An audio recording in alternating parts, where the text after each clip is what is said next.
What's going on, everybody? Welcome back. So, Michael, I would say another edition of Backstop Banter, but no.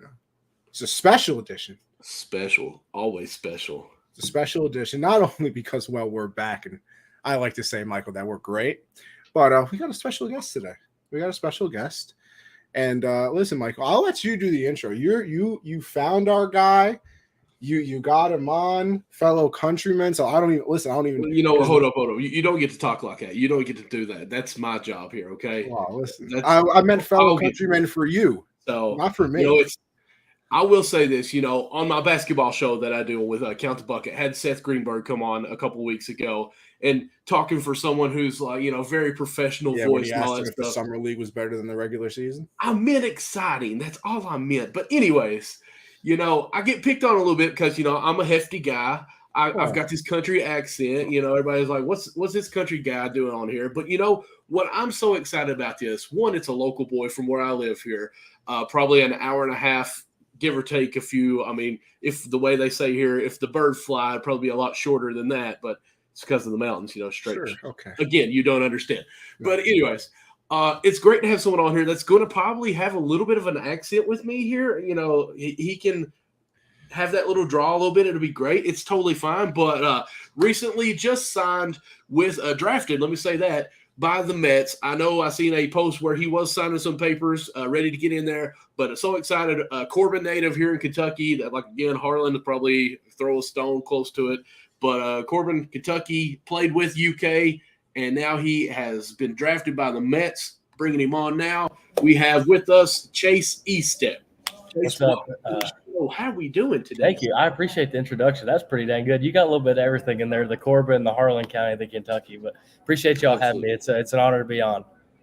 Oh, it's an honor to speak. Come on. You're making me blush and stuff. What are you doing over here? I mean, we're getting there where we're like, here's where we were when we started. Now our episode's up to here. We're about to be up here now. I mean, yeah. So Chase, future MVP, rookie of the year type of thing. If it happens, I'll be the first to let everybody know you called it, both of you. There we go. Anthony Conover right there. Just yes. A little shout out in the speech. I wouldn't mind. Oh, 100%. Just throwing it out there. I don't know though if I mention the Northern, I don't know how many people like that. But no. You see, that's where you're wrong because you're going to play for the Mets. I mean, listen, I got the Yankee stuff here, so I'll root for you unless it's the Subway Series. Yes, fair enough. But hey, you're coming up here, so it'll be all good. It did turn out for the Mets good this year though. So far, I don't even know what you're talking about. I don't know. Okay. Yes, you do. No, I have no idea. Yes, you do. I've never even heard of the Subway Series, actually. Really? Yeah. You're the one that brought it up, but okay. Anyway. 2000. I love the 2000 result. Let's get back to our co-host instead of the Yankee Mets, which it would be a great rivalry for you too as the future goes on here. Chase, I want to first come back and I want to bring it back a little bit for me. Playing in Corbin, it's a big school. It's a small as far as population, I guess, if you will. I'd say how many graduation students did you have your senior year? I think I remember in high school, I think we had just hit 950, which was a record, and I graduated with 220, which was the largest class ever by a long shot. Okay, so I mean, graduating class 220 largest. Listen, mine here by a long shot. I'm talking 40 or 50 kids. I'm pretty sure because my graduating class was 310. As the year went on, we had a bunch of success in sports, thankfully. So a bunch of kids wanted to move, and then academics were always good. So it's a whole. Everybody was moving at in our grade. So here's my brother saying he might have DJ'd your prom. He probably did. He probably did. Actually, I'm not going to go there since he brought it. Well, do you know any Hershahans? Any what? A girl that actually goes to Corbin. I told you to think about this. Hershenhan. Okay. I graduated in 2019. So I don't know if that would have been near then or not. Okay. Probably not. Cassie Hershenhan might have been a few years after. I know most names. I don't recognize that name. I don't know. Okay. For what reason, but no. Yeah, they moved here from North Carolina, kind of long-term family friends, moved over here to the Corbin area with some family members. So I don't know if they were here yet then. So that might be it. Gotcha. But anyways, going from Corbin, how was it being recruited by UK? Because I'm sure being a Corbin native of Kentucky, how did that feel for you? Oh, it was obviously a blessing. Obviously my dad and uncle played there. So for me, to kind of be the third was a super cool thing to say. But at the same time, I told people it was never pressured on me or never pushed. UK, obviously, if that would have became an option, they're an SEC school that's close to home. So they would have been on my personal radar, but they were never pushed. Once I started taking baseball serious, it was one of those things that wherever I decided to go, my family was going to be happy for me. And, that was that. So never a push, but just the fact that I would have, at the time that I would even gotten the chance to be the third to ever play at Kentucky would have been a really cool thing for the family. And then obviously just wearing the blue and white, I think, as well as anyone, if there's any Louisville fans in the state, there's something wrong with them about half the time. So my oldest brother is a Louisville fan. Well, yeah. Okay. Yeah. Nice. So, but you just always want to, every kid grows up, I think, in a state and they want to represent that state, in whatever sport or whatever they decide to choose in life. So just get that opportunity was really cool and still thankful for it to this day. Awesome. Now, Chase, I want to go back to something you just said because it's one thing that always fascinates me about people that are actually good at something. And you said, and you said like when you started taking baseball serious, when was that? Because like for me, I literally I can remember, bro. I got cut from like what was it? I'm thinking I might have got cut when I tried out for JV, and I was like, yeah. Listen, by the way, the athlete life is not going to be for me.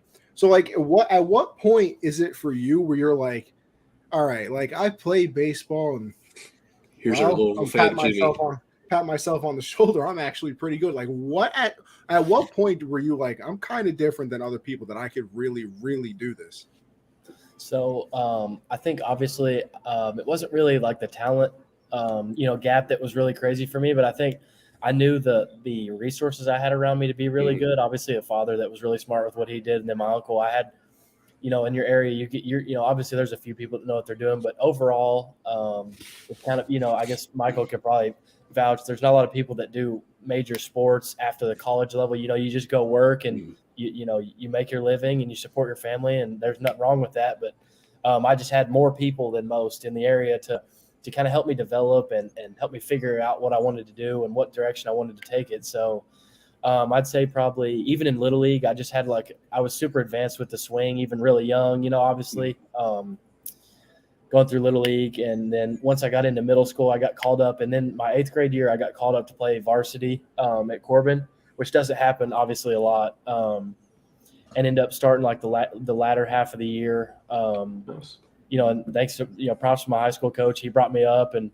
wanted me to go ahead and get my feet wet and realized I could help out in the middle infield. So that's just what we did. And I think at that point when I was called up in such a rarity situation, I think was when I kind of realized that, I'm hoping I can continue the path and trend of, getting better and better and playing against good competition. So I think it would have been the start of my 8th grade year. Coach called and wanted me to come play up once the year started. So I think that was what really kind of took off. And then after that, it just, the rest is kind of the history.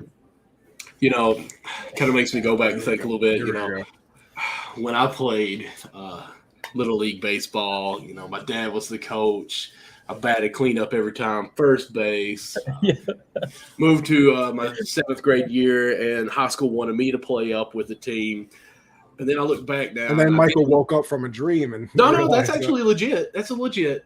But it wasn't varsity. They just wanted me to play up. And, I'm a little sensitive. I thought, like a senior, junior throwing a fastball and it hit me, that'd sting my little chubby belly, So I was like, I'm bouncing. I'm going to basketball now. I'm out.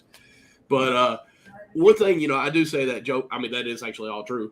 I didn't want to get hit. But my dad was a big part, and I know talking with you already that your family, your father, your uncle has been a big part of that. But when do you say that you actually fell in love with baseball? Because doing what you did, because I did play 1 year of college basketball at Alice Lloyd College and decided it was work more than it was actually fun now. So when did you fall in love with it and say, okay, I'm actually going to commit to this? What was that moment? Go and see somebody play. Tell me about that. I think just all the stories I got to hear from, obviously playing baseball is so fun, and it's not a great success rate, and the more you move up, the lesser it gets. But at the same time, that success, the taste of even a little bit kind of keeps you coming back for more. So, I think just growing up and hearing all the stories of like the locker room dynamics and all the cool places you get to play and all the people you meet, and just the grind of it, I just kind of fell in love, honestly around Little League, even before I was called up to high school, I kind of, just started to enjoy it. And I still played football and basketball and everything else. But it's just when baseball season kind of started or was about to ramp up, I really took it a little bit more serious than I did the other two. So, man, as long as I can remember, I can sit in front of a TV. Most people that play baseball, if you ask them, they don't watch it like at all. They can't stand to watch it, how long the games are. But I could sit and watch all day. I've never found an issue with watching games. Just I kind of know the mental side of it. There's a lot going on if you kind of know and understand. You guys know well enough to know, like, it's more of a mental, like, you got to keep your mental sharp at all times. It's a chess game. Most people watch it thinking it's checkers and it's chess. Genuinely have no idea how you guys do what you do, because I sit there and I'm like, I think he's going to throw a fastball right here. And then all of a sudden it's a 12-6 curve that dropped 8 inches. And I'm like, well, I would have been out. Yes, exactly. And that happens to us most of the time too. No, it's just kind of that chess game. I kind of fell in love with the mental side of it too. It kind of makes you a really good mental, and actually helps, other sports. You kind of get to process stuff on a different level. So just as long as I can remember, I've always enjoyed baseball season a little bit more than others. And then that's kind of just, really since, I wouldn't say since birth, obviously, but since I can hold a bat, I've always enjoyed it. Well, what's the recruiting process like? Were there a lot of offers? Where were you looking at? Was it going to be Kentucky? If no matter what, what's kind of that process? Do they come to the house and say, "Listen, we're going to take care of you"? Don't want to get you in trouble if Right. No. I want to pay you. Is that what you're about to say? We're going to take care of you. Listen, NIL baby. Nothing like that happened with Kentucky. No, they do it right. I'll give it to them. They do it right. So for me, I know everybody you talk to kind of has a little bit of a different situation and how it happened differently. So for me, I was actually playing summer ball with my uncle's team out of Indiana. I always went up there and traveled with his team and played summer ball, just because the exposure was, much greater as I could go out and play in bigger tournaments with better competition. And that's really how you get your name out there, I started off with him, and I was playing, and I had played the high school season and just finished freshman year. And I had hurt my hand a little bit in the region tournament against North Laurel. So my hand was hurting a little bit, ended up playing that summer and couldn't really grip or do anything. And we kind of thought it was just a little stub or whatever. So I get it looked at, and I've got a broken hand that I played with all summer. Oh, wow.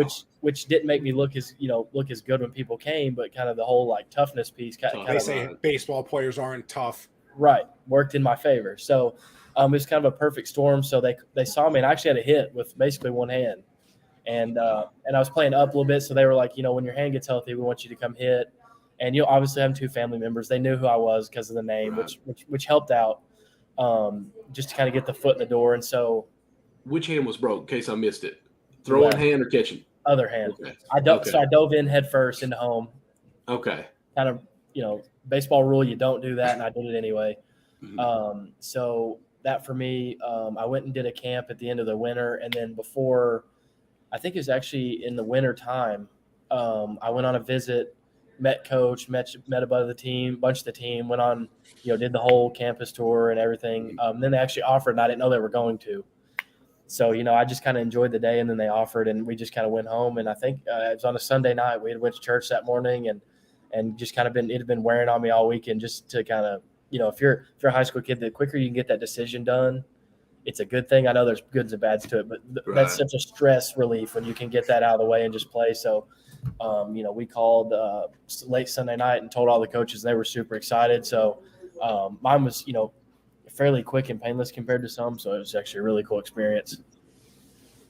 That sounds awesome, to be honest with you. I mean, to go up there and then as you can see, Kentucky fan, I'm saying that to Connie. If you live in Kentucky, Connie, you don't realize how big of we're a different breed when it comes to Kentucky baseball, basketball, football. It doesn't matter. Because I wouldn't watch college sports if you paid me. So for me to go visit the UK and just be like, have an offer, man, I would probably not be able to sign anything because I'd be like shaking to death going across that. So, Yes. That's awesome. Congratulations on that alone, by the way. Of course, now look where you're at now. But Thank you.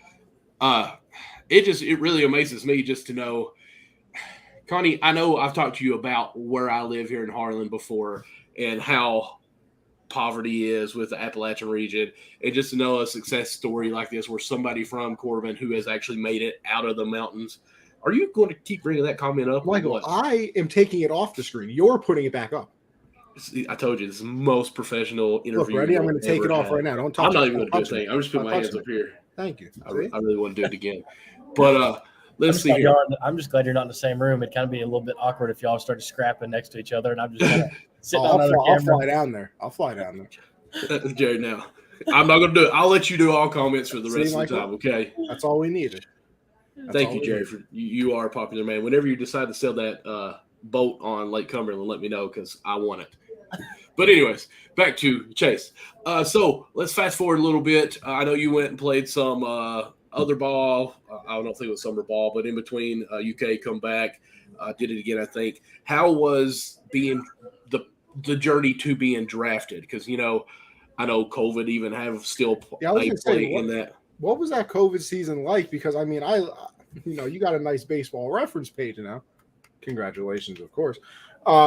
I look at the 2020 season, 12 games, 40 plate appearances, batting .324, doing well, and then it shut down. Like, what was that like? I mean, obviously nobody has ever seen anything like it. We hope to never see it again. But what was it kind of like going through that? Did you guys kind of think in the back of your head, like, okay, it's only for a little bit, or did you guys know, like, yeah, we're kind of done here? So, I mean, obviously, we had a few injuries that I actually got to play. I don't really know how much I was supposed to play.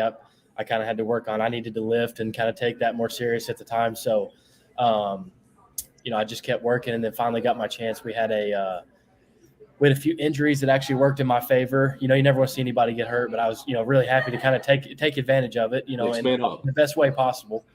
I actually remember we were sitting in the locker room on a Thursday about to go to Vanderbilt, and that's when Kumar Rocker was their Friday guy. So everybody, that was his first year when he just kind of took over. So we were it was kind of a nerve-wracking but exciting thing that you were going to play against the best pitcher in the country, hands down, not even close. And so then we were sitting there on the Thursday, and obviously COVID had just we had started testing and doing all that, but I don't think we realized the severity of it, as you were asking. I don't know. We didn't know if it was short or long-term. There were so many unanswered questions.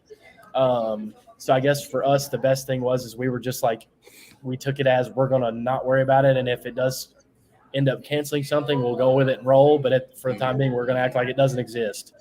Well, we're sitting in the locker room on Thursday. And we're sitting in there watching the TVs and we're trying to watch and see what games get canceled. Other games, we're trying to get the inside scoop. Well, then I remember at the time the SEC basketball tournament was in Nashville. Mm-hmm. So they come on big SEC network, ESPN, all that, and all of our TVs just lit up that it was canceled because of COVID. And then at that moment, we knew that if our basketball team wasn't going to be able to travel by bus, then we definitely weren't going to be going on a bus right next to the same area that they're in. So it just kind of shut down. And I'm not kidding. I think I left 2 days later. They were like just to get everybody home so they didn't get any trouble with keeping kids to get them sick. And I'm an hour, 15 minutes. So I was like, heck, I get to go home. I didn't know how long I'd be there. I didn't realize it would cancel the whole year. But I'm like, I mean, Michael, we're all homebodies. Like home, there's nowhere like home. I enjoy Florida. But so I got my stuff packed and went home and left all my stuff in my apartment. And just it's going to be a 2-week thing. And then we'd be back once it kind of blew over. But then I end up, staying home and I got to lift and, kind of reflect on the short season, which helped me get my feet wet. But obviously I kind of needed that year in the SEC to really see where I stood. So it's I kind of, missed out on some things and then got to experience, baseball. So after that, it's just everybody was trying to figure out what the heck was going on next. And just went home and hit and lifted until they called us back. We didn't know when we'd be back at that point. Everything shut down. So we didn't know when we'd be back. So we just tried to stay ready for the rest of really that year. And it just never kind of happened that way. And then just a follow up real quick. Cause like I said, looking at yourself once again, every year the batting average creeps up, the slugging creeps up. What is that?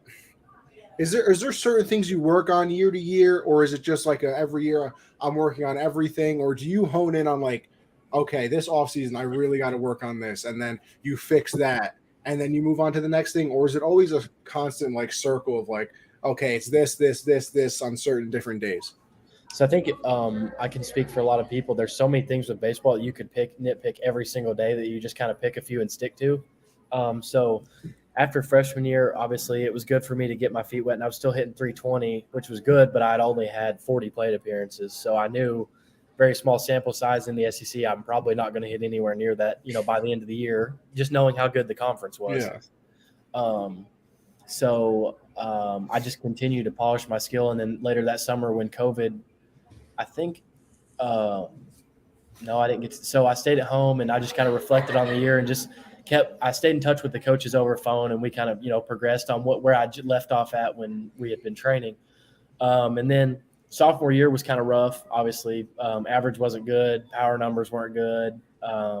Strikeout to walk wasn't good. Just kind of that's my first year going through the SEC, and it's you can tell people what prepare, but it's a lot rougher than you could ever imagine. Just that first year. So that was where I missed out on it. So over the off season, my biggest thing was changing my lifting, my eating. I really had to lean out and gain a lot of muscle. That's kind of where I realized I lacked compared to most kids was how strong. And some of these kids are just freak athletes, and they don't have to do a dang thing about it. That's me. Yes. See, I'm complete opposite of you. I got to lift and eat right all the time. Cornbread. Boof. And so, see, that's where I kind of fell behind was, you get all the fried food from the best cooks in America, and it's just like fried. And so, so I had to really kind of go back. He had them crazy eyes on that one. He's like, yeah.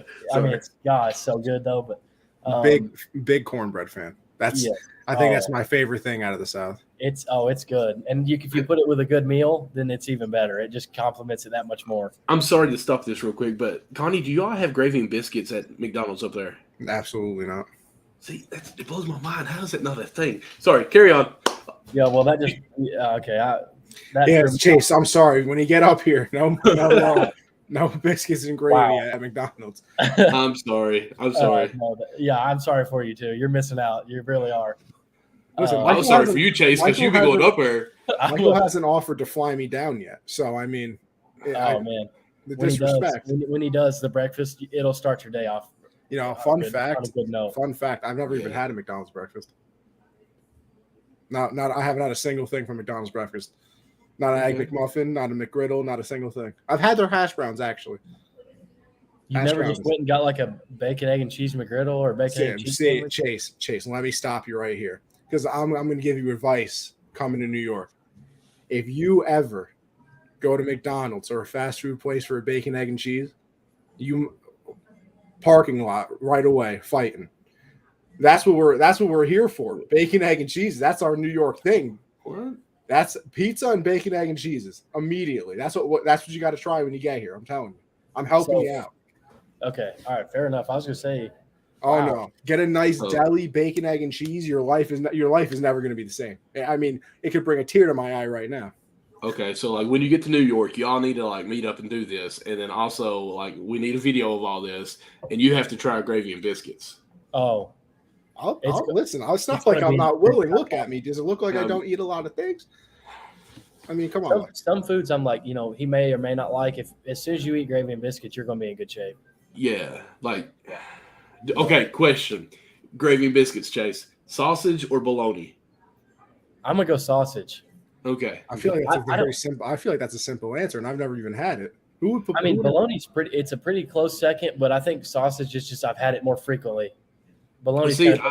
My wife is from Pike County. We met at college, and she's more of a bologna in the gravy, and I had never had that. I'm like, well, this is just like a waste of time. And I'm like, okay, never mind. I won't complain about that anymore. Now a fried bologna sandwich. Oh man, that's no matter what's going on. Grippos. Ooh, see, I'm not a big Grippo fan. Do you even know what Grippos are? I've never even heard the word. See, never heard of it. My goodness, Chase, wow. I'm sorry, man. I'm sorry about going to New York. How did we meet?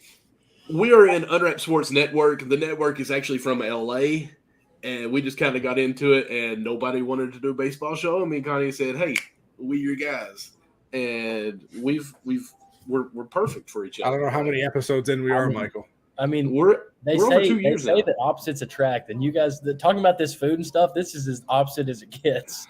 he doesn't like ranch. It's disgusting. Should be outlawed. Or I'm sorry, ranch, however you say it. But he ranch don't is- like ranch. Ranch should be Look, outlawed. but Look, he- Chase, listen, no. blue You cheese. eat a hot wing, you go blue cheese or ranch.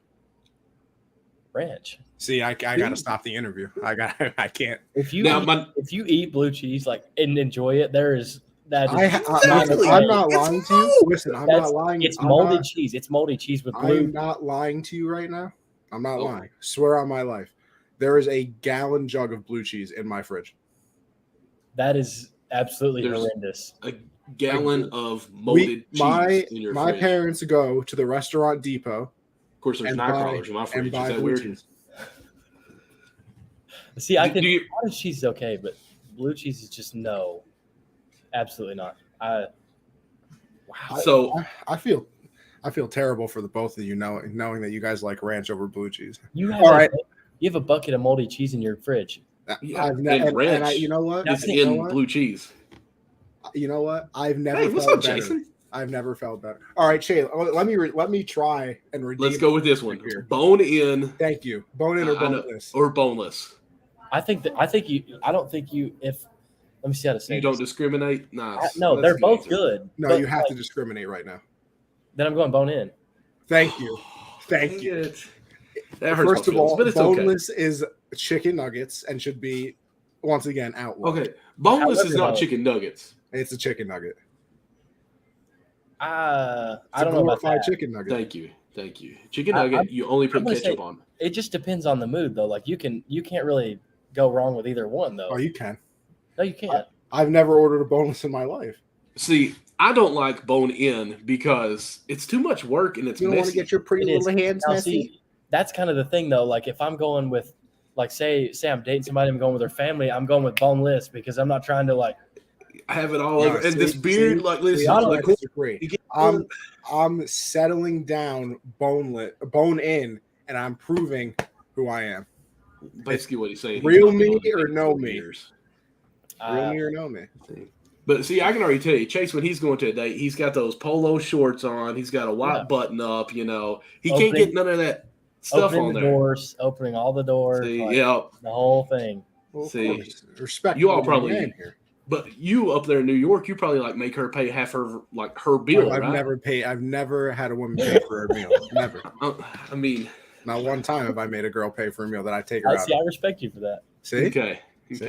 See, us down here, we country folk, we take care of our women. Yes, they are crazy, but we take care of them. They are. I love you, honey. If you're watching this, Jeez, you want crazy? Go to the Yeah, city sorry, one sorry, time. Mom. I got a mom and sister. I'm gonna get hurt when I get home now. Listen, I'm going to Chase, drop this. All fun and games. 27 I got you. Chase, go to the city one time when you get here. You'll find out about crazy. You'll find out. Oh, I can imagine. Now, listen. Now Let's that get back we've to buttered you up and we're friends, listen. It's just a conversation between us. Nobody else will ever hear this. And I don't think you're actually going to answer this question. I don't blame you. In fact, if I was your agent, I'd probably not tell you not to. Is there the draft process is going on, and you're What kind are of we like doing here? the draft process is going on? Are you saying to yourself, God, I hope that team does not draft me? No, you're like, no.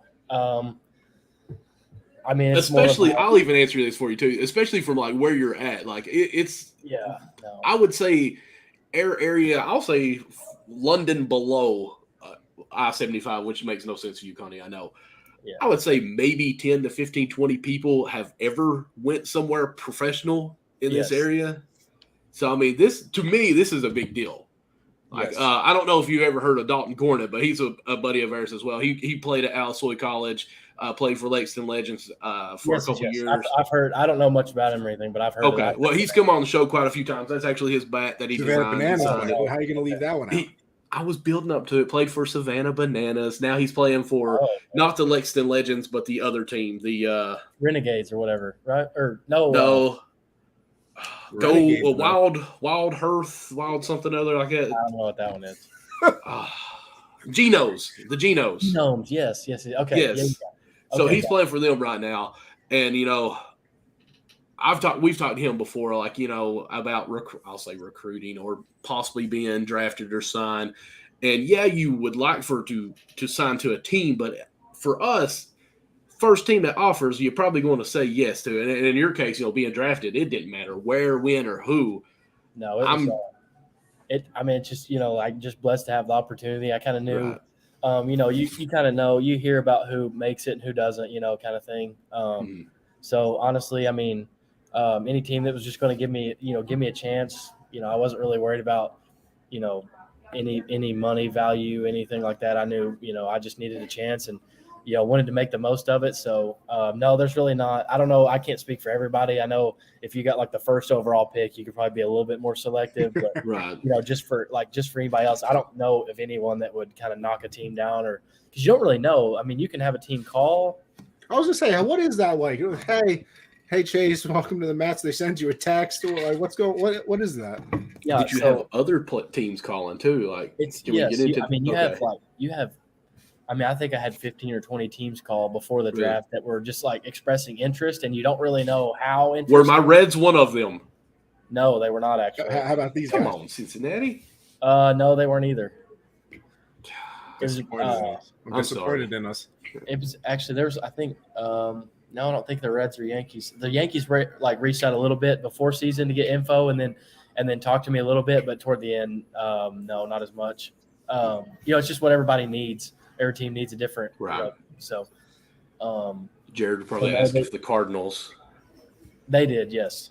Cardinals. So he's a big Reds fan, or he hates the Reds. He's a big Cardinals fan. We used to go to a game. I'm trying to pull up the comment because Connie sucks at this. I was looking at his baseball reference page, Michael. Reds can't afford good talent. You're not wrong. Not wrong. Fair enough. But no, it's you don't really. You can have teams call, but you don't really know who's going to pick you on that day. You don't know how the draft board shuffles out. You don't know what people do their research and they submit what they think about a player, this area scouts, and then it runs all the way up to the top. Then you don't know who they want to pick. It's whoever has the last say. I don't know who that would. I would imagine to be the president, but I don't really know how much info they'd put or input they'd have because they don't really scout as much. They just get what everybody says on a paper. So I don't really know much about that, but it's just you don't really you're not going to knock any team down for at least expressing interest. So they just kind of. My agent actually called before, and then the Mets called me like right as I was being picked, and congratulated me and all that. So it was a pretty cool little. It went fast. It went really fast. Well, I was going to ask, how was that moment? Where was you at? Like, how did that all play out? Like, little draft party with the fam? Yeah, I just had obviously just family over. I didn't really want too big a thing, Buffalo Wild Wings, boneless, just in case. I had mom and Memo cook, because they can cook. Memos can cook like no other. So. Yeah. What'd you have? Come on, we need to know now. Man, we had jalapeno poppers. Okay. Pork tenderloin wrapped in bacon. A bunch of different, just stuff to kind of pick at and eat on all day. Sausage balls. You ever had sausage balls? I'm gonna say yes with the most straightest face I can on like the internet right now, but yes. This man's a child. They're great. They're pretty good. They're great. They're really good. Do they put like breadcrumbs and stuff in them, like biscuit crunch? No, man, it's a crunch with like a heavenly. Yes. And so it's just a bunch of little. Come down for like a month. Yes. Listen, the farthest down I go is to the condo, North Carolina. You're actually in South Carolina, and you don't know it. But anyway, no, I am in North. It's on the border, actually, Michael. Okay. That's not really like. It's south, but that's not really like where you need to go. You're too far. When Michael flies me out, I'll come stay with the fam on the couch. We've already talked about this before we went live. I work at Tractor Supply with 3 kids, 5, 5, and 4. Yeah, there's no one flying. And I promise none of the kids are wanting to open the fridge and see a gallon of blue cheese if you bring it with you either. Absolutely. Thank you. The other thing they would see is a nice gallon of milk, too. Big milk. Okay, that's fine. That's cool. That's good. Okay. I know. Well, I'll hold off on this. I'll keep that back here. So let's go back. So we're eating sausage balls. What else is going on now? Family just kind of sitting around. You don't really know when. It's just every pick goes by. It's like could be not. So it's kind of a lot of emotion. So you just kind of sit, and it's kind of a waiting game where you don't really, start to get a little anxious, get a little nervous, and all that, and then finally, bam, when the moment hits, it's just so much like all the work you've done, all the people that have supported you. your family all the hours of cleaning uniforms and driving you all over the country. Everybody that's been involved, you just kind of have this like big rush of emotion and thankfulness for everybody that has been involved. And you just kind of look around and obviously everybody's biggest support system, especially where we come from, is just straight family. I mean, you got absolutely straight family and extended family, so I just had my family there, and we were all kind of waiting, and just got a hug from everybody, and just kind of soaked in the moment. And I was on the couch a little bit. With, it's fine. It's okay. Everybody just kind of gives their 2 cents of how happy they are for you, and it hits you a little bit. It hits home. So I just know all the grueling hours it took off me. I know it took off my family and friends too. Just how much I missed out on and how much they were involved. So so much like thankfulness. So much hard work. Just kind of that finally just see your name called is why you do it. And so at that point I was like, we just kind of finally did it. And enjoyed a few days there, and then went back to work, obviously. But we definitely that's the time where you kind of take a deep breath and enjoy where you're at. So so I was just super appreciative. Like I said, it's like just spinning the wheel and wait until it stops. You don't know what's going to happen. And, So you get drafted. Congrats. Obviously, we're up to there. So congratulations on being drafted for sure. You get drafted. What happens next? You fly out. Do they tell you, oh, you're going to low A, you're going here, you're going there? Like what? I mean, you said you're in St. Lucie right now. So what are you doing down there? I mean, what happens? So, I mean, some of them went to New York, like the first and second rounder, I think the high schoolers, and then one of the catchers went to New York and signed. The high schoolers. Obviously, there's a little bit more money involved for theirs, so I get, they signed for a lot of money. So, he called me on the phone while I was getting picked and said, pack up your stuff. We'll see you in Port St. Lucie. I think I got drafted on a Tuesday or Monday. And he said, we'll see you on Thursday. And the next day he called a flight in for me, and I flew. I packed my bags, cleaned out my apartment at Kentucky, packed my bags, was on a flight. Family took me to the airport. I had to fly out at 10:30, so I was up at 7, drove to Lexington and left. And I've been here ever since. I've been doing had to pass a physical, do all that stuff, and wait to sign contract once the physical was good. And then all that. And now I'm just here. I get to ramp up. They said, 10 days. I'm already on this will be day 3 tomorrow of just getting back into baseball. Seeing velo, hitting off machines, catching ground balls, all that sort of thing. Just kind of shaking the cobwebs off, and then they'll just send me wherever. I don't really know. They just want to watch. They observe everything I do. So I'll know here in about a week where I'll be going for the rest of until middle of September. And then that's when this season ends. Because the draft is obviously halfway right before the All-Star break. So that's what's next. Well, Michael, I got to say, now I'm hopeful. Chase, I'm going to need you to get sent to High A because actually I work for the Yankee High A affiliate. Okay. So the Mets play the Yankee High A affiliate. In fact, I think they're playing them right now. Me and you, boss. That's fine. Heck, bring the gravy and biscuits. That is fine. Yes. Yeah. And throw out the blue cheese. I'll bring you a nice bacon, egg, and cheese if it's a morning game. That's fine. I'm fine with that. But if there's anything blue cheese, I'm throwing it away. I can't do it. Yeah. I can't. I physically can't eat it. Like it's not like it's not a halo. I can't eat that. I can't consume it. I mean, it's nasty. But Connie, like, I want to hear this for you because I don't know. Bacon, egg, and cheese, like you're saying it only if it's morning. Like, can you not eat that for supper? Oh no, I would, but I don't know how many delis are. Here, like breakfast is anytime. Like you can have supper, lunch. Yeah. It don't matter. You ever had Fruity Pebbles for dinner? I mean, in college, yeah. I mean, it's good. It kind of slaps pretty good. Ain't gonna lie. Cereal for dinner is. I'm a big Rice Krispies guy. That's fair, but have you ever had it for dinner? Like now? Oh, of course. Come on. Okay, good. It's good. Listen, not only dinner, midnight snacks. Yes. Okay. All right. 3 in the morning. I've been on Xbox. The blue cheese comment's still kind of like, but everything else is adding up. You're all right. You're all right. That's all I ask for. I can deal with all right. If blue cheese is your only downfall, we're doing great. Well, that too. I can deal with all right though. But okay, so this is what I put in the back of my head, and I'm so proud of myself because I'm ADHD like big time, and I didn't go ahead with it. So every baseball player has some type of superstitious. Let's hear yours. Oh gosh. even if it's meal, because when I played high school basketball, it was a hot pocket every game, like before I would leave. Like I feel like superstitions are hard to put you on a spot because I do them and I don't know that I do them, so I don't know that it would be a superstition kind of thing. If that makes sense. Well, okay, so a routine. We'll say, what's your routine then?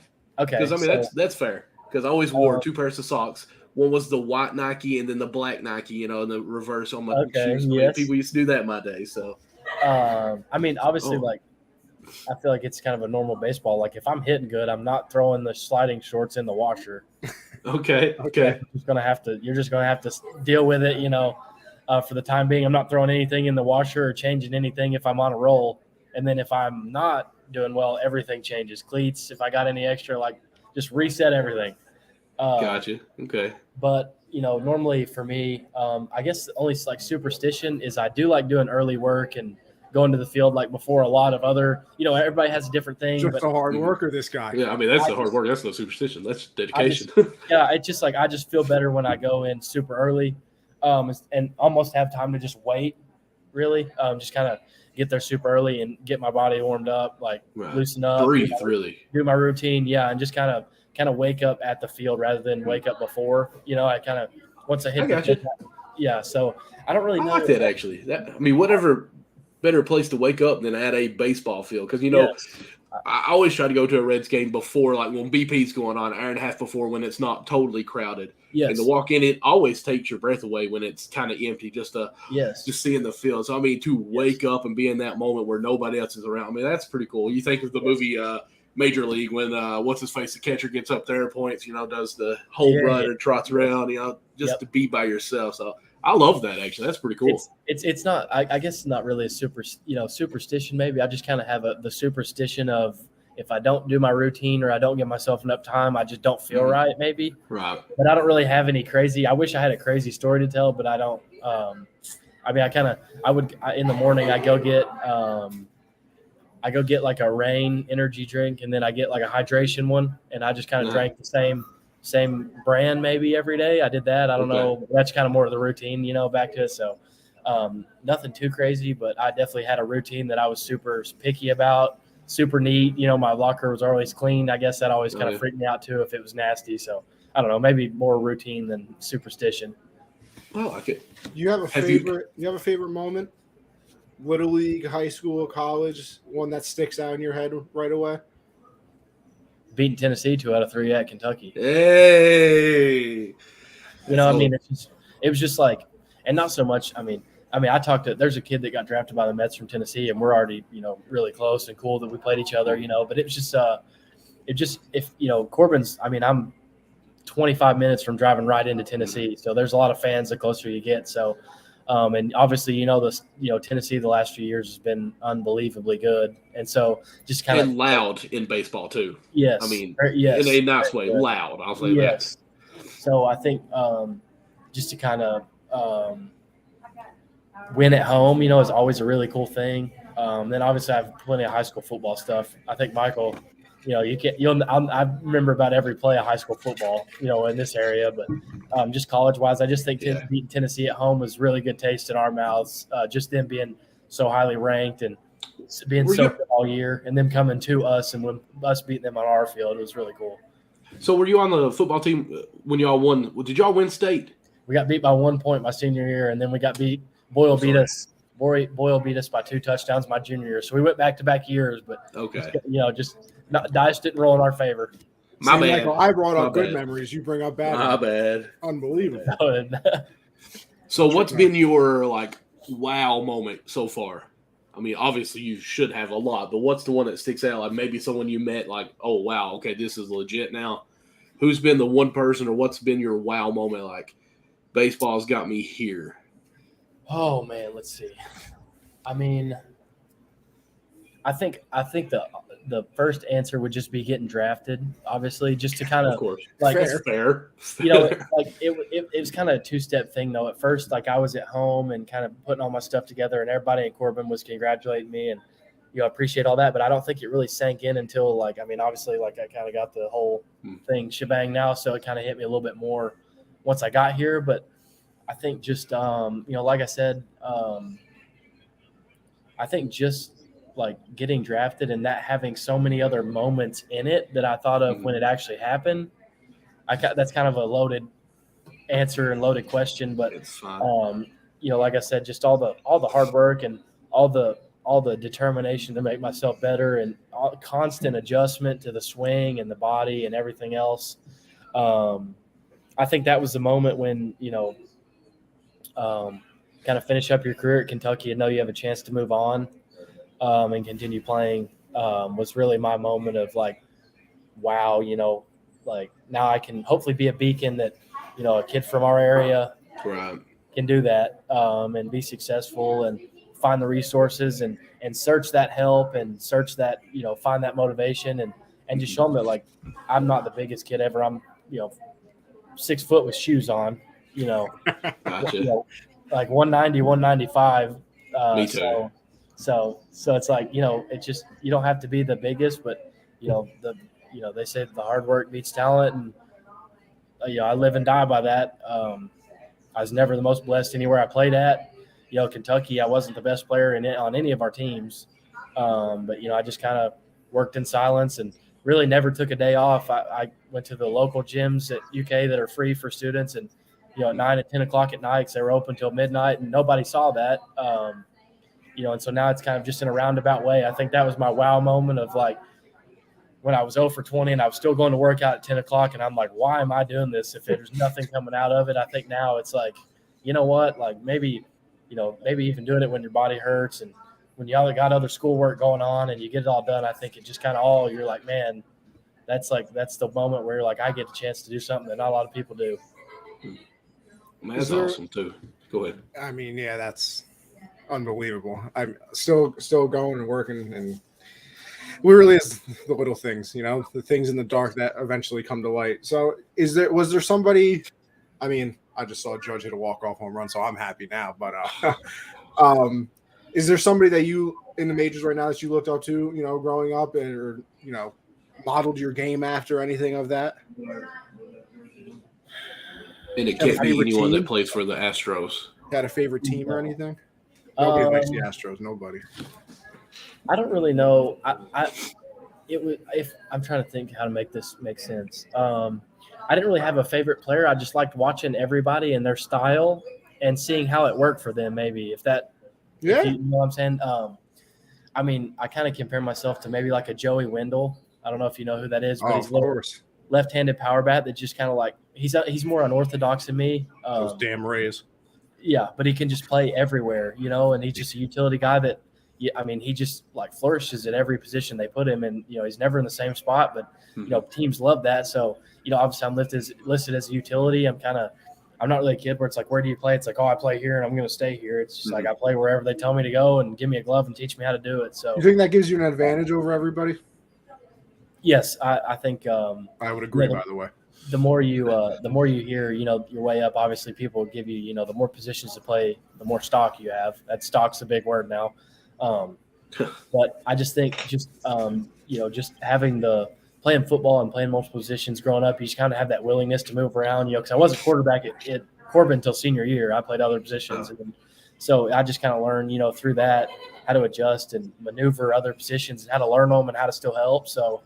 I think, I think anybody would tell you that playing on the field and left field instead of third base is a lot better than not playing third and not playing at all. So I just think that's the one in today's game that I can really think of off the top of my head. It's like a Joey Wendell, not a big dude, got a lot of power, left-handed bat, hits for average, does a little bit of everything. So I'm just hoping, that would be the one player, but I just like watching everybody's style and how they make it work for them. You see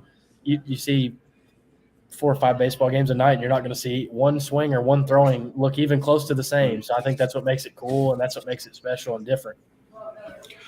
Okay, so let's go ahead and ask this. Favorite superhero? We were talking about this in the back. That's why we got to find out now.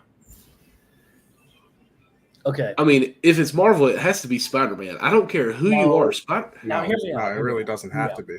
No. Spider-Man or Iron Man, and Iron Man's only picked because of the movies. That's good. Iron Man's a second. But hear me out on the first. Not that's going to be controversial, but you're going to hear my reasoning. So, my father's in law enforcement. I don't hope that doesn't give it away. So he's been in law enforcement, and I have a bunch of family and friends that I've learned. RoboCop? No, and that's Paul Blart. Actually, no, I'm just kidding. Oh, hey, that's great right there. So, I love it when he slides and he's short. But anyway. Oh yeah, the Hello Kitty Band-Aid. I think Dad's Yes. watching. My dad loves Hello Kitty Band-Aids. Oh, Okay. But, Giving away secrets. he's yeah, got endorsements in him. yeah, but no. Family grew up in law enforcement. That's what I want to do after. So I think I gotta go Captain America. The dude just helps out. Okay. Helps out. Like the dude just like another. He's just a superhero that helps out all the cops and stuff in movies. I think that's awesome. I'd love to have a Captain America whenever I work in law enforcement after this. So I think I gotta go. I think I gotta go with full Captain America on that. The USA, the red, white, and blue prevails. Talking with you, it makes sense because Captain America is, I'll say, a servant leader, one who wants to help everyone first. I mean, it's a country guy. Let's just be honest. That's kind of how we are. So it totally makes sense. Yes. It's just Spider-Man was awesome when I was a kid. It is, but I'm not saying Spider-Man's bad. I just Captain America just kept popping into my head, and I was wanting to say something cool just to get a reaction. I was like, you know what, I got to go with the heart here.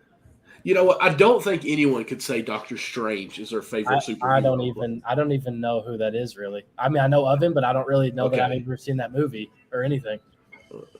Okay, that kind of hurts my heart a little bit, but I'll watch it actually. I'll watch it after this.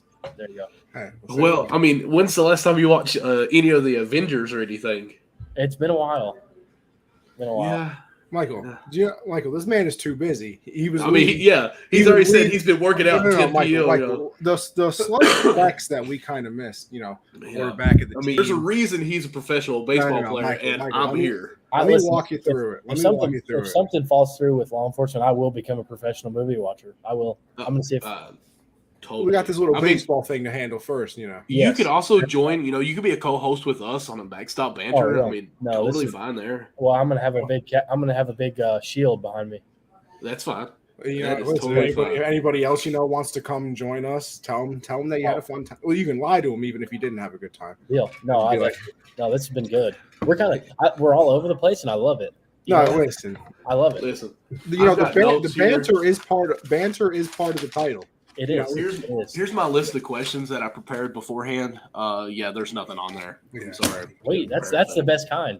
Absolutely. See, now that I think my parents are watching, the best way to write a paper end of speech is wing it. Test. Absolutely. Let me have a one. D's stand for diploma. No, let me have a one-on-one. If there's any kids on here, I'm totally kidding.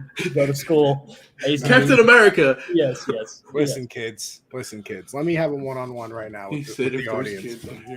I don't think I ever wrote a paper more than one day in advance. In fact, I handed in finished or no, Michael. Every single essay I've ever written in my life was either, if it was due at 11:59. It was started at 9:30. After 3 Red Bulls. Oh, no. See, my sleep schedule is terrible. I'm up until 4 a.m. So, Oh, okay, well, you're good then. That's right. That's right in the middle of your day, though. You're cool. Oh, 9. Listen, I've only been. I think I woke up at 12:30 today. I feel great. See, I know I was. I got another 5 hours in me. So I would try to plan, be like, okay, listen, I'm not going to procrastinate on this. I'm going to head and start in 4 days in advance. Work on this. I write a paragraph. And forget it until the day of. So, I would always kind of work on it, but I never get anywhere with it.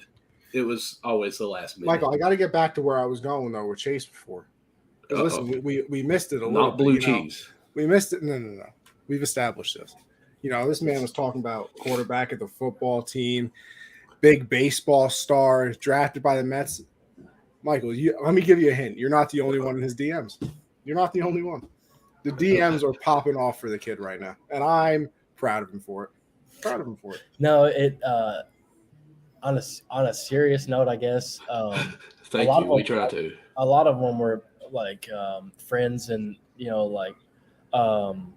coaches, teammates, and all that I had that were super cool. Obviously, you had your occasional one, but for the most part, it was overwhelming the amount of text and stuff I got. So and you snuck in there, Michael. Good job. Right at the top, dude. Right at the top. But Twitter, Instagram, both. You saying that kind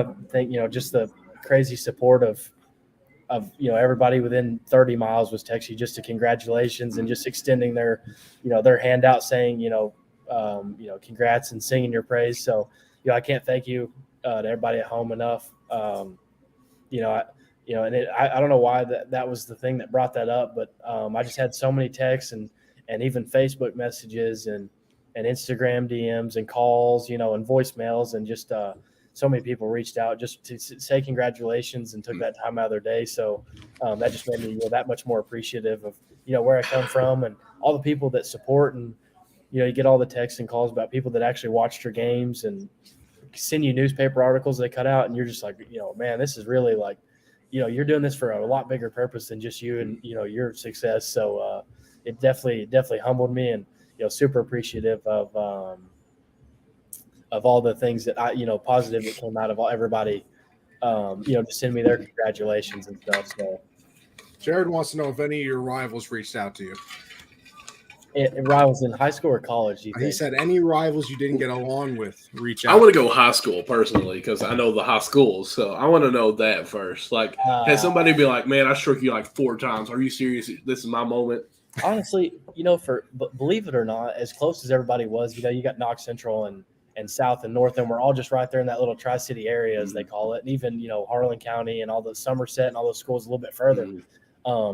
You don't like each other when you're playing, but like after high school, it's like you see them out, and it's like it was back in the not I wouldn't say back in the day, but that was in the past. So I'm buddies with about everybody I played with and against. Obviously when you're in high school, you're immature, and like anybody that it goes to a different school than Corbin is like the worst thing to ever happen. But now the fact that kids that I played against that went to other schools, it's just like I appreciate it a little bit more, because I mean really. In a roundabout way, they kind of made me better. The games against rival football teams and baseball teams, like you played a little bit better, and that's when you kind of figured out, if how fiery you can really be, and kind of figure out about yourself, and if you need to hone yourself back a little bit. So really, in a roundabout way, it was cool. I got a lot of texts from a lot of people that I played against forever and never played with. That it was the same as somebody texted me that I went to high school with. It was cool, and it's kind of high school's over with now, and I still talk to them, check in on them, but. Back in the day, if they would have texted me, I would have kind of been a little bit like, what the heck? Like, I didn't ever expect that, but now it's, it's pretty cool. Southwestern, wow. Okay. See, the thing about Southwestern was, so one of the coaches from Corbin actually coached football there for a few years, and I actually got in close with Southwestern and would go up there and throw against the defense and help them out. And kind of when I went to college, and I would go – help them out before playoff games and stuff. I don't know if you know Nick Mills, but that's who that was. He's a great dude. But Jared didn't play no sports. I can tell you that. He would. I think he'd know because he was the defensive DB's coach, and then he went to Boyle. But okay. So I played. Obviously I played Southwestern a few years in baseball, and I still keep up with a lot of their baseball team. Actually, believe it or not, and some of their football team. So, young kids younger than me, I actually got to go help Southwestern out a little bit and help them prepare for playoff games in football when I was in college. So. Actually it's pretty cool that, I didn't forget, but, I kind of end up helping them and hanging out with a bunch of them. So it's pretty cool. So I want to ask you this, because hearing, I kind of have an answer in my head, what you may say. Of course, you said police. We already know that. Take away baseball and police and Captain America. What other job would you consider would be in your career that you went to? I'd say just probably like something in physical therapy, or I want to stay in the sport and help other kids out. Probably. I don't know necessarily. I assumed you may say teach so you could coach. Well, I would love to coach, but I think coaching, I would love to do. And I've got a little brother, that's a stud, and I get to help him coach a little bit, but I just think I know how fulfilling it was when. Have you been yet? I had so many people that that would roll ankles, and I would roll ankles, and I'd have Tim Cleary and Chris Fuson at PT Pros, and hey, I know Chris. Yes, he was a huge guy. He kept me healthy for years, and Chris is a good guy. He's a great dude, and Kim Cleary did the football and tape my ankles every single Friday, and he was with the football team and all that, so man. Chiropractors, something in that, just because I know the fulfillment of being able to help a kid stay healthy and continue with their dream. I think coaching would be an obvious answer, but I think if I had to really pick, I'd go with the field or probably PT, just to help them get back from an injury. I know, nobody wants to be hurt, but if I were to be, if I were to be able to help out in that area, I think it'd be awesome, because I know how it was for me. Even I just had the worst I had was a broken ankle. I was lucky, and it just seemed like forever. And Chris, in a hand. Yes, yeah, well, yeah, but I played through that. I mean, so many people just kept me healthy and kept me going and helped me chase my dream. And ultimately, they're really who I need to thank. So I think I do something where I can help them come back from something like that. Well, these are my last two. I don't know what else Michael has, but we've kept you for a very long time. And I could do this all night. Oh, well, I mean, hey. You said get through my notes here. Yeah, Michael's let him get into his notes. Yeah. I guess my first one is there, because it would be a subtle flex for me. Is there anybody that got drafted higher than you, maybe, that you're like, I hit a home run off of him though. I went 3 for 3 against that guy. He was SEC Player of the Week. That's why I want to know here. I hit 2 tanks off of you, buddy. No, honestly, you're gonna get rocked, man. Wait till I see you again in the minors. Right. No, I honestly, I think I'd speak for anybody. Like, you know them when you're playing them, I guess, because you have to know everything they throw or everything they do. But I think after, we're all trying to strive toward the same thing. So it's really not I hit 2 homers off of them, but it's like cool that we both can say we were in the draft, I guess. Right. So like, it sounds awful in a way, but like, besides my teammates, I wasn't really paying attention to who went where to who or anything, I guess. I was just kind of like, my teammate popped up, I would text him and congratulate him, and then it was my turn kind of thing. But how many teammates of yours did get drafted? I think we had, I'm trying to think, because we had, let's see, Rit, me, Stupp, Harney, Guilfoyle, Harper, and then we had Alonzo sign a free agent. So that's 7 or 8. Okay, so we had a really 7 or 8 other guys are going to come on Backstop Banter after you talk with them. Okay, yes, I'll definitely reach out. They would enjoy it too, I think. But no, it really wasn't so much of like I hit a homer off them, but it's like, hey, I remember playing against them. I'm glad they got picked. I think we're all happy for each other, because I talked to a kid from Tennessee here, and I don't know how in a 3-game series he was actually hurt, so I never faced him, but we've already talked about all the games we played them and how fun it was just to play, the SEC tournament and all that. So I think it's like everybody collectively is like, you know what, like you made it, I made it, like congratulations to you. This was the whole purpose. Like, yes. Yeah. No, it's you maybe crap talk a little bit jokingly in the locker room, but for the most part, everybody's kind of like, you know what, like we're all here and we made it. And, you've done stuff when nobody's looking, just like I have, and you made it as well as I have. So I think you're a humble guy. We can tell. Connie, he's from New York. He's already up there. He's like, hey, guy, this is what I did to you. Like, that would be him.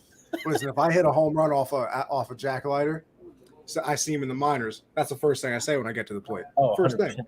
See, now you got to walk to the plate with confidence, but you can't say anything. You can't say too much. You got to be humble and quiet. Listen, if Connie was one of those teammates, like if he got drafted on his team that he hit a homer off of, I guarantee he'd take like a ball and put it in their locker. Like, hey, that's the ball I hit a homer off. But listen, Mike, you got to have fun. You got to have a little fun. That is pretty funny though. I'm not gonna lie. I would probably be on board with you doing that, as long as it wasn't me.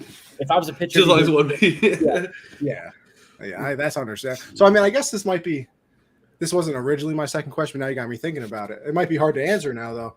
Is there anybody? Do you remember facing somebody that was like just like very good, I guess, and you were like, "Damn, all right, I know he's going next level."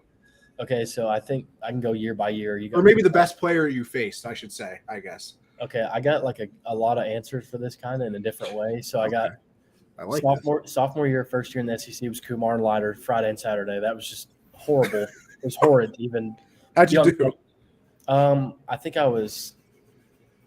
I think I was 1 for 6 with only I only struck out twice, and I hit one to fairly deep center off Kumar. So I put the ball in play, but I was still out, so it matters none. But still, so I disagree with you. I disagree. I actually had a hit off Leiter, but I didn't have one off Kumar.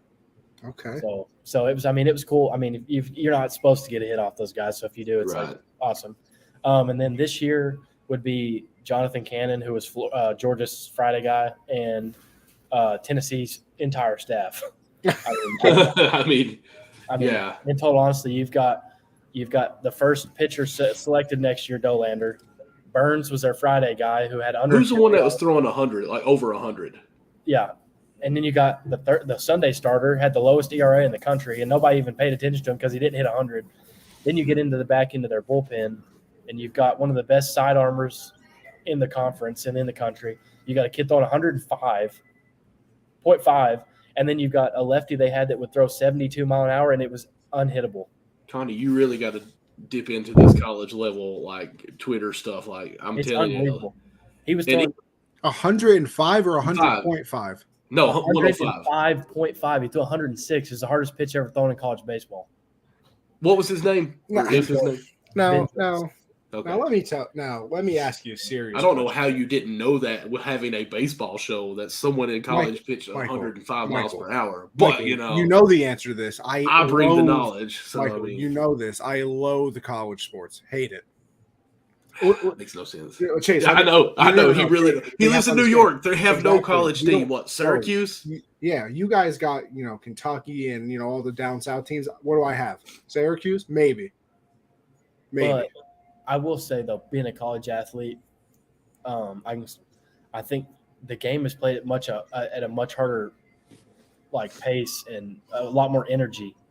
So it is more fun, I think, to watch. Like obviously, you get into your pros, into the playoffs, it gets real. But right now, college, they go balls to the wall all year long. So I think for me being a college athlete, I know you just see now. But I got to pick blue cheese, and he doesn't like college sports. I got to listen, but then here's my other problem. I got to pick a college team, and I don't want to pick a college team that automatically makes me a front runner. No, you don't have to pick a college team. You just enjoy watching. No. I got listen because then I don't have a rooting interest.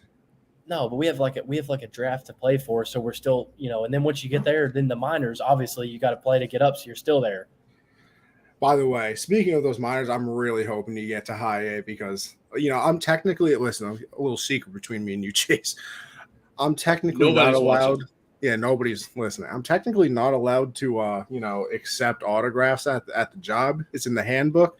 But if you all of a sudden just accidentally drop one on the stands and I somehow walk by and accidentally pick it up and put it in my pocket, I don't think that's against the rules. Am I? No, if I drop it and you get it, it's your reward.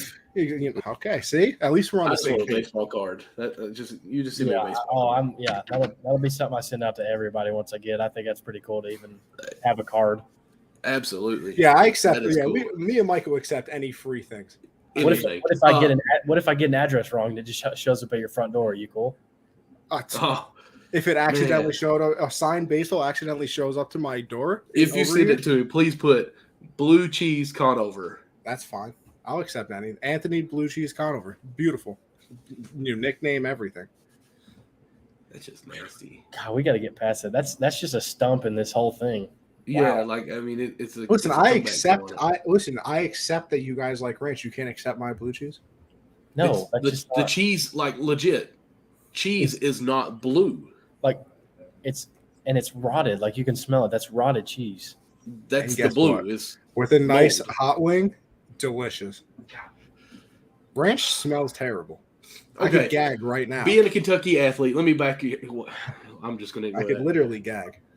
Will Levis, the banana, how he eats that whole thing on there. What's the one food that you do that is just completely crazy that you like mixed together? Is there anything that you got the blue cheese? Is there something you eat or a combo you eat that is bizarre? Yeah, you got an unpopular food opinion?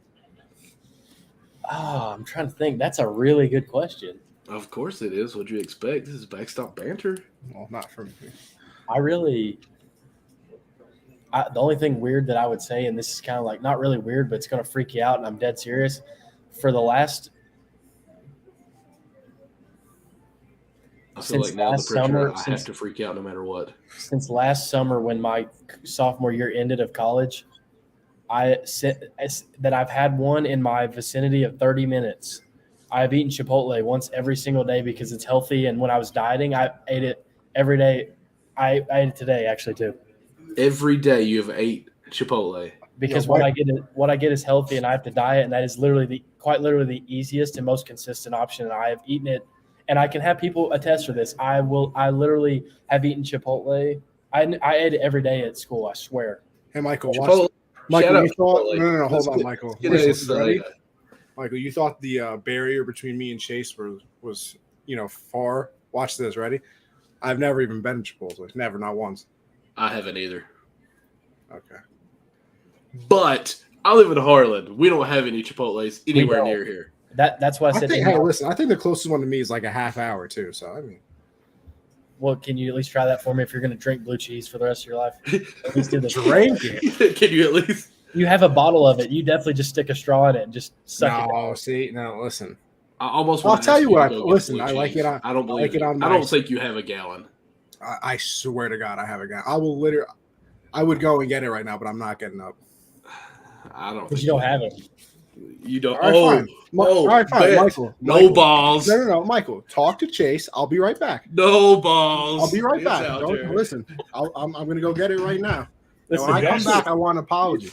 Y'all should have given me a warning because this is way too fun. We need to start this about 6. I can do this all night long. I got up at 5 o'clock this morning to be at work at 6, and yesterday I got up at 4 to be at 5. So, I'm at this point where it's just like whatever's going on now. I took a Benadryl last night, and I don't know how I made it to work. Benadryl knock you out cold. Oh, absolutely. I've been sniffing a little bit. Got a little congestion going on here, but it was pouring rain. I'm sure you know what's happening back home with some of the floods in the Eastern Kentucky area. Yeah. We've not been hit too hard with that here, but driving to work this morning, it was dark and I couldn't hardly tell what was going on because the Benadryl was still in, but made it safe, so we're great there. Yeah. Actually, while you said that, I was going to do it at the end, but just, for my 2 cents in it, I'm praying for everyone involved. I actually sent a tweet out. I know y'all saw it, but we are praying for you.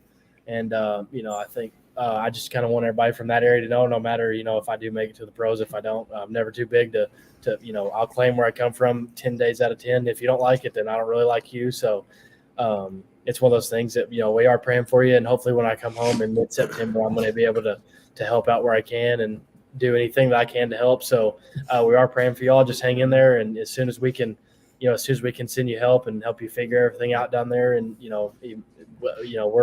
help's on the way. So just for my 2 cents. And straight up with you on that, any way I can help you to help out that, let me know. Thank you.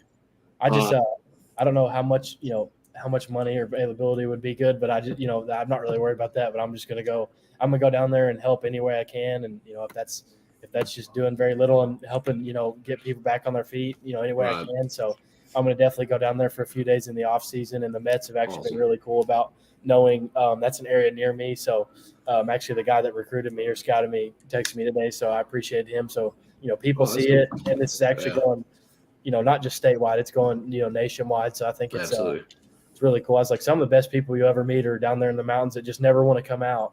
Absolutely. So I actually have some family members in Letcher County that have sustained some damage. I don't know the whole extreme on there. Lost the word there.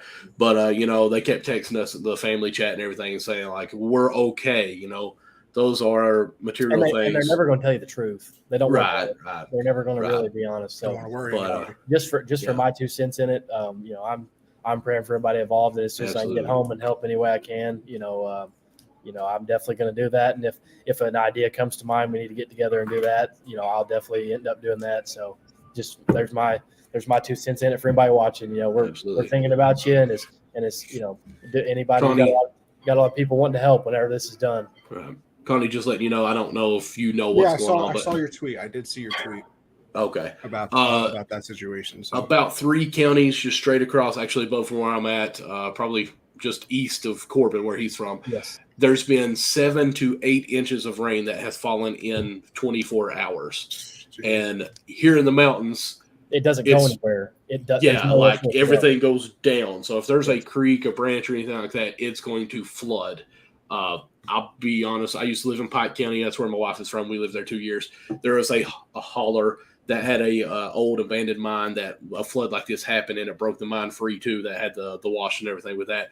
and there is actually a Mustang that we watched go through the culvert. Like, that's how powerful it was. And they're talking like this is even stronger than what else went on there. So definitely want to just piggyback off of you there. Prayers for you guys as much as we can.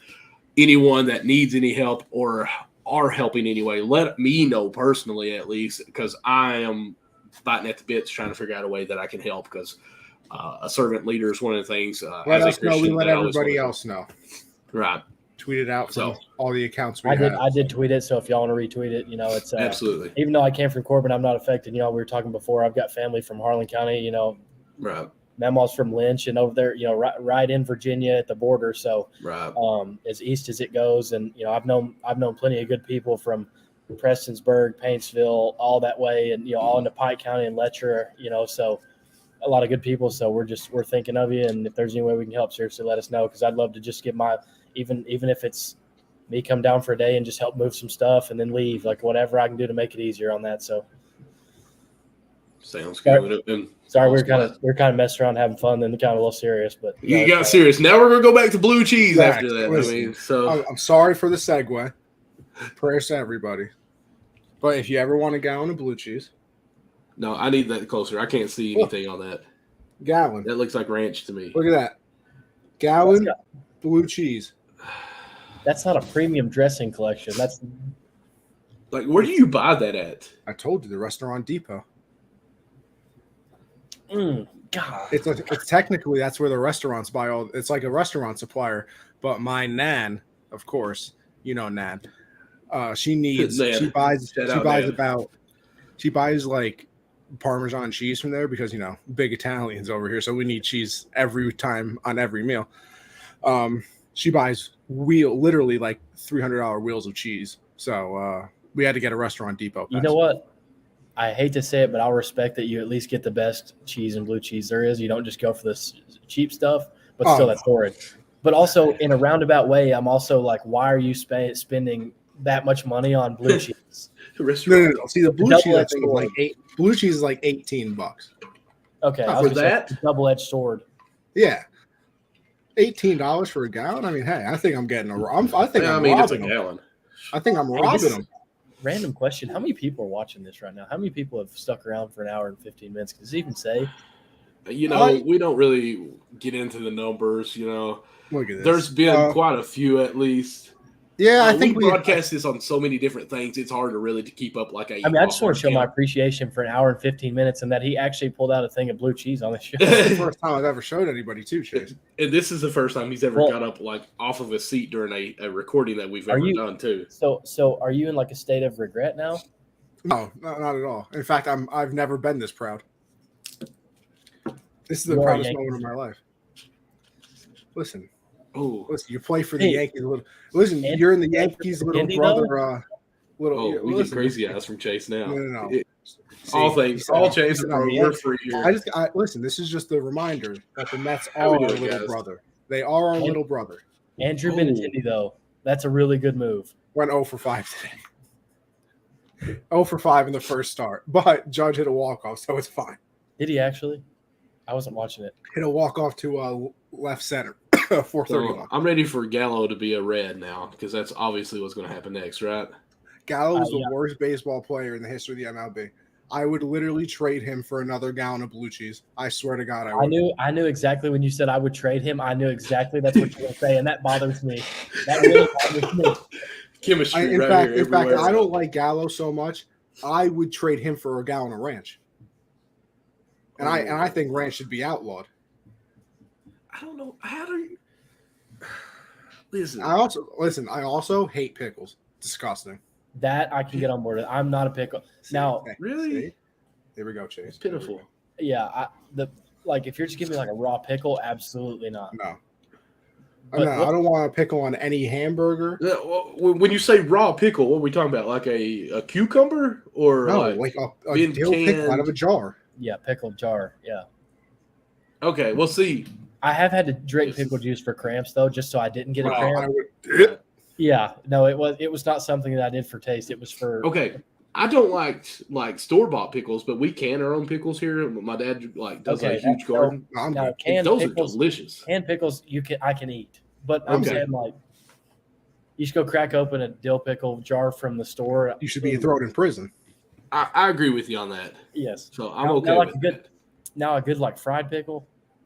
I'm still like, good on Oh, it. absolutely. Like appetizer, I can do. I'm Okay. good.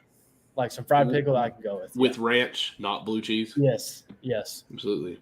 I will say I can deal with a spicy ranch. That doesn't. Okay, since we're going with ranch and spices and all this stuff, when you do get your wings, what spice do you get? Oh,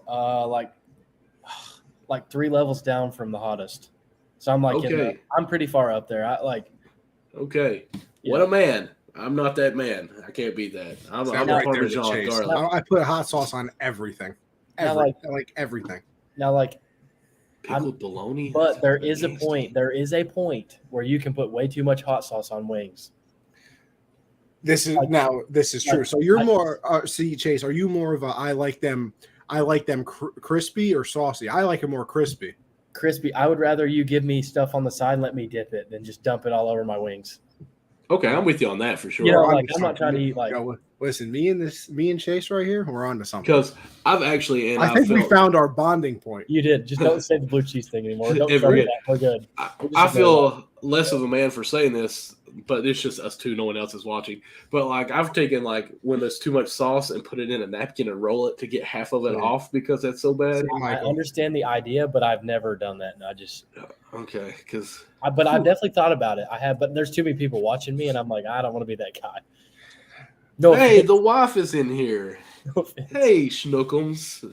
No, look we at haven't this. said I could anything cry about right now. any It's so beautiful. Eastern Kentucky women at all. Love. Damn, I just had a question too, and now I lost it. And it was a very important one as well, as you could tell by all of our conversations. One thing I do want to go back while he thinks of this. When you were being serious and talking about some stuff, and you said if you make it pro or not, dude, you pro. Okay, I don't want you ever to say that again. You're pro. Like I don't care what level you are, A, double A, 2A, 3A, whatever A. You pro. Okay. Yes, sir. I appreciate it. So that's one thing. You have made it. Yes, sir. Period. It's one of those things. Like if you're in my mindset, I've made it, but I also don't want to make it until I'm all the way up. So I have that. You don't want to be like I quit here. I don't want it to be a complacency thing, you know. So I guess I should have reworded it. However, but like in my mind, I don't want to just stop. So I think for me, I would want to say, not that I'm not a pro, like I recognize it, and I think I carry myself that way. But in terms of a label, I want to get all the way up before I say it. I guess maybe, but I understand what you're saying. Yes. But yes, some people would say that and be like, I'm not technically a pro. Like we've had Dalton on before, and actually Conover said that he wasn't a pro once, and it was kind of an odd situation there. I'm just going by the terminology here. Yeah, man. What are y'all going to say when I'm not on here? I don't know. It's I'm a great person. Great person. I would never say anything. Like I'm good though. We vibe with the hot sauce and stuff. We're good. Yeah. Like I feel like in the fact, connection is back. In fact, if Michael decided to stop doing the show, which I'm almost hoping for now, I would call you immediately. Oh, I appreciate it, Michael. Sorry about that. That wasn't something that I was okay with. It was just actually, I remember what the question was now. I understand. remember what the question was now. Michael thinks he can hit a home run in a stadium. Well, I have retracted that. No, Michael, that was the original deal. I have regressed that. After going to Lexington Legends game with my boy Dalton, I have regressed that statement. I've taken it back. I do not think I can hit a home run. And that was like at a BP, like someone hitting it like, let me swing for the fences, not like off of a pitcher. I still don't think you had any % chance. No. Now that I don't either, so don't get me wrong. I'm not saying I could. Maybe a Yankee stadium, because I'm lefty, hit towards right field there because it's, small ball there, a small park. The literal nickname of your stadium is the Great American Small Park. I don't want to hear anything. It's okay. It's all right. See, look at this. I will say, okay, here's my 2 cents. Listen, I make it worse all the time. That's why opposites attract right there. Here's my 2 cents on that. I think that there's a lot of people that could maybe hit a home run if somebody's throwing to them and helping them as the purpose of them hitting a homer. Mm-hmm. But I think like as an athlete that plays baseball at a high level, I think anybody would speak when somebody says they can just step in and hit a 90-mile-an-hour fastball. Now, see, I wasn't talking like that. I said like No, I know. batting practice. Okay. It reminds me because it's like it doesn't look that hard, and I'm Do you like, think baseball's the hardest sport? I've hit golf ball, and it's close. I'm right there with you. Well, but with that, Chase? I think it's because you play baseball that makes golf harder because there's a difference. Right-handed, but I hit baseball left-handed. See, the only thing I do is hit a baseball left-handed. See, I swear. Okay. I don't do anything else. That's the thing with me. I'm right-handed everything, but I bat lefty and I golf lefty too. I don't golf righty. That's a little weird. I shoot a gun right-handed, but I'm left-handed. I mean, it's about as far as I get. And here's where I'll lose a few people. Connie's never shot a gun. How dumb I is have that? once actually. It's Michael. It was a BB. It was actually a pistol. I was like 9.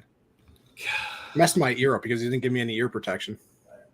Oh wow! Yeah, I still get ringing. What was it? A 22? I don't know. I was 9. At 9, it was probably a 22. 9 in the middle and that of the pretty woods much is like with my uncle. It's probably like a crack. Gun. It's probably like a Orbeez gun that made a loud noise. Those little red things that go in there is a little popping cat. Those little cap gun things. Oh, my ears! The little cap gun things. Those were fire. I loved those back in the day. Absolutely. Before I forget, here's the only thing that I'll lose people. I think baseball is harder than golf because of all the movement, and you have a round bat and a round ball. There's so many different things to it that make it harder, I think. But golf, I would say, is more frustrating because that ball literally sits there still on that tee and doesn't move, and you mess it up by yourself. Chase, how's your driver game? It's like hit or miss. I got to swing like 40%. So it's like I hit it like 260 and it's straight. But anytime I try to hit it any further than 260, it goes. Chase, let me tell you something. I don't know where it's going. Let me tell you something. I can't hit a driver if there was a meteor heading towards the earth and I had to hit a driver straight to save us, hug your family's goodbye. It just wouldn't happen. Here, turn your effort level down. See, that's what they always tell me, but to me, it feels like I'm barely even swinging out there. Even lower, swear. Like you're you're literally trying to do it like you're trying to hit a putter, and I swear. You know, Michael, I got some great ideas now. Chase is going to get called up to High A. He's going to go play the Renegades in Dutchess Stadium. Day off for going golfing. Yeah. See, that's what I'm talking about. Yeah. Y'all are even finishing each other's like sentences here. He's gonna drop me off an autographed ball on accident, of course. A golf ball? Are you going to sign a golf ball now? No, I want a baseball. I need a baseball. Wow. No. Then don't worry, Chase. I know. Accidentally. Got it. Yeah, Chase. Don't worry. I know all the golf courses around here. Obviously, we got to get a nice 18 in. Okay, that's fine. I need to work on my tan anyway. I kind of burn a little bit, so that might be on you, but all right, fair enough. It's fair enough. Look at that. The even lower totally reminds me of a movie called Pop Down, You Know, Do Less. That's actually what I was trying to go with, the wife, so that it makes me feel even better. I think it's saving. So now wait, you just were making fun of us for finishing sentences, and then you and your wife are like the same thing. Married. Come on, we're married. All right, and me and Chase are best friends. Yeah. Okay. You got Michael. You texted him, but we connected. That's fine. That's okay. Like y'all are around the same age, right? Like, how old are you, Chase? 22. And you know what, Chase? Wow, did you see his face when he said 22? No, because I got something even better. I saw your birthday on the April 12th, on the 28th. Same month. Hey, April 12th. I'm April 8th. Awesome. No, he's closer. See, now it's back to Michael. No. Actually, and my brother, that said that he age. DJ'd, my brother said that he DJ'd, he's actually April 12th is his birthday. So I was born on my dad's birthday. You know that? Woohoo! I mean, are we trying to like make? Okay, now it's back to you two being best friends. You're trying to outdo each other on the show. No, it's not even difficult for me to do that to my aunt. Come on. I live in Harlan. Remember that, okay? Although, Chase, I will say I'm a little upset. You don't follow me back on Twitter. I'm gonna follow you. Listen. The day of the draft and the day after, I still am getting follows because there's an account that the Mets fan page does, and they put our Twitter handles and was like, follow all the new Mets. Really? Oh man, I'm gonna have to try and find that tweet because, believe it or not, one of the kids that works at the Renegades with me apparently runs like the biggest Met fan page that the Mets have. I'll send it to you. Hang on, because I still get alerts of people following me from like that link of that tweet. Hang on. I can't remember what he said the Twitter was called, but I wonder if it is this one. Let's see here. Is it bad that I don't even know like how to know if someone follows me on Twitter? Yo, that's crazy. It really is this kid.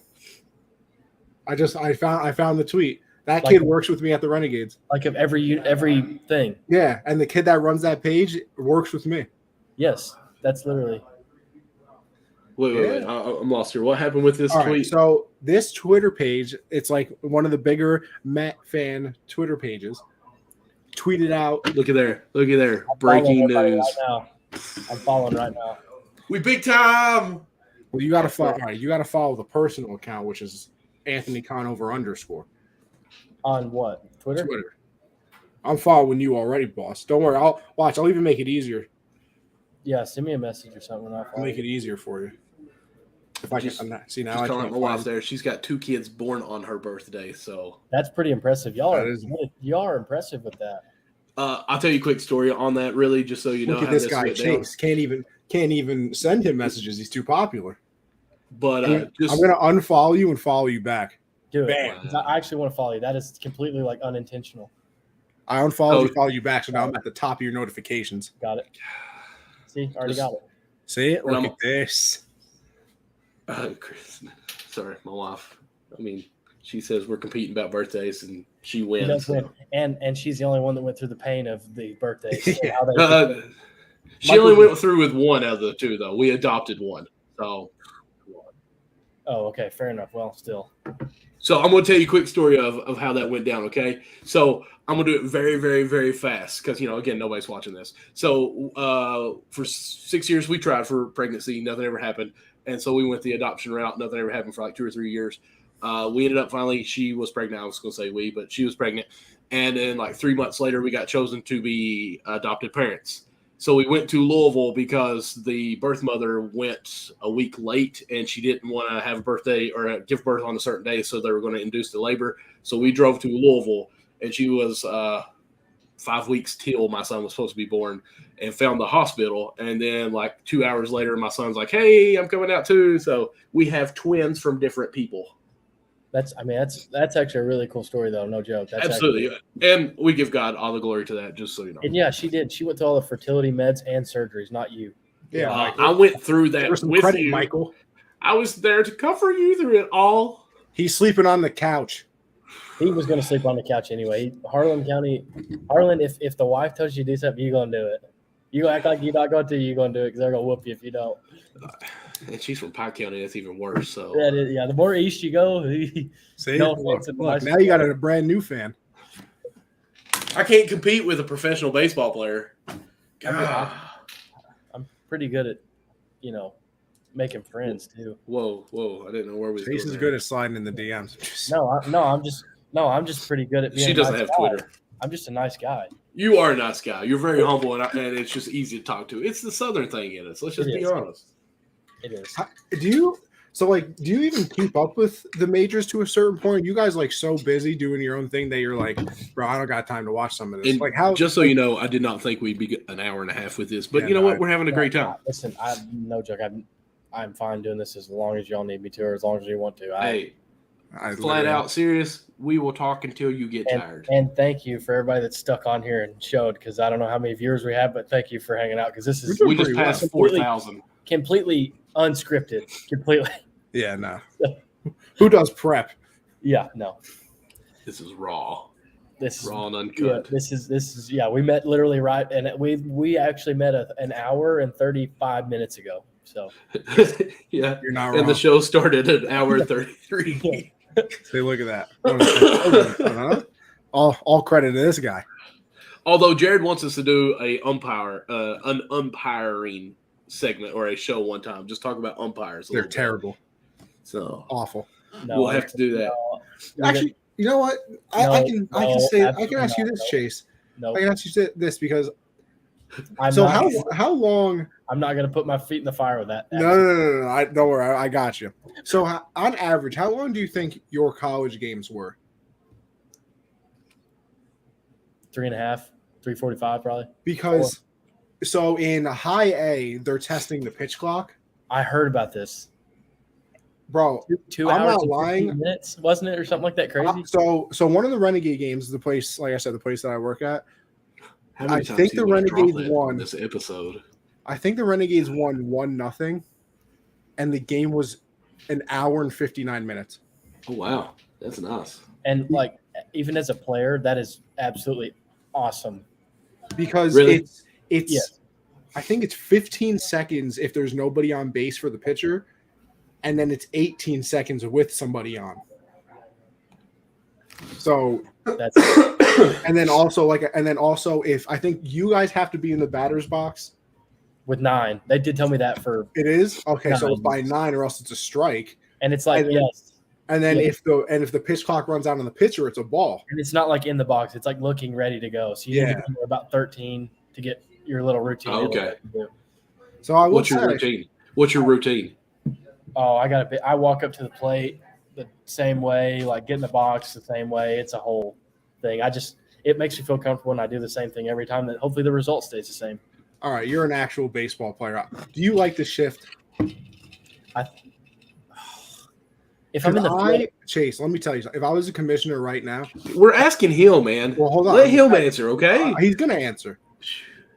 The first thing I'm Chase, doing. what's your favorite First color? thing I'm Mine's doing, I'm red. banning the shift. Banning it immediately. if I'm in the field, I love it because we're playing strategy and we're playing the percentages. But if I'm in the box and I hit a really hard ground ball and there's somebody diving where they shouldn't be, I want it banned. Like, my only thing with it is, I feel like everybody growing up was like, "Oh, swing through the pitcher, hit line drives back up the middle." Yes, Now all of a sudden, the second baseman standing up the second base bag. and I get that, but I think it forces people to open up chess. another.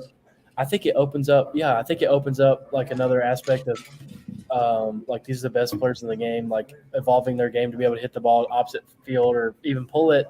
I think is like something that's kind of, I don't know. I have mixed feelings about it, but I guess I'm playing like devil's advocate with whatever you guys may say. You know, See, so Michael like- likes I'm it. totally- I hate it.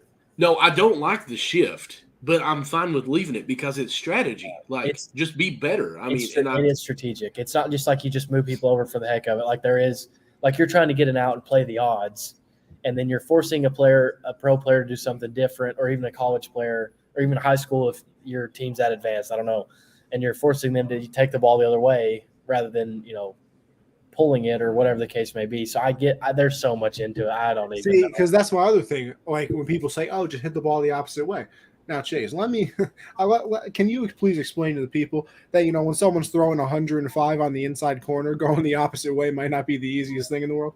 Right. And see, I guess that's another thing to it. Like if your pitchers are good enough, they pitch into it. And if they maybe To make miss, you then that's pull. where you get beat. But that's the percentage part. That's like the chess game.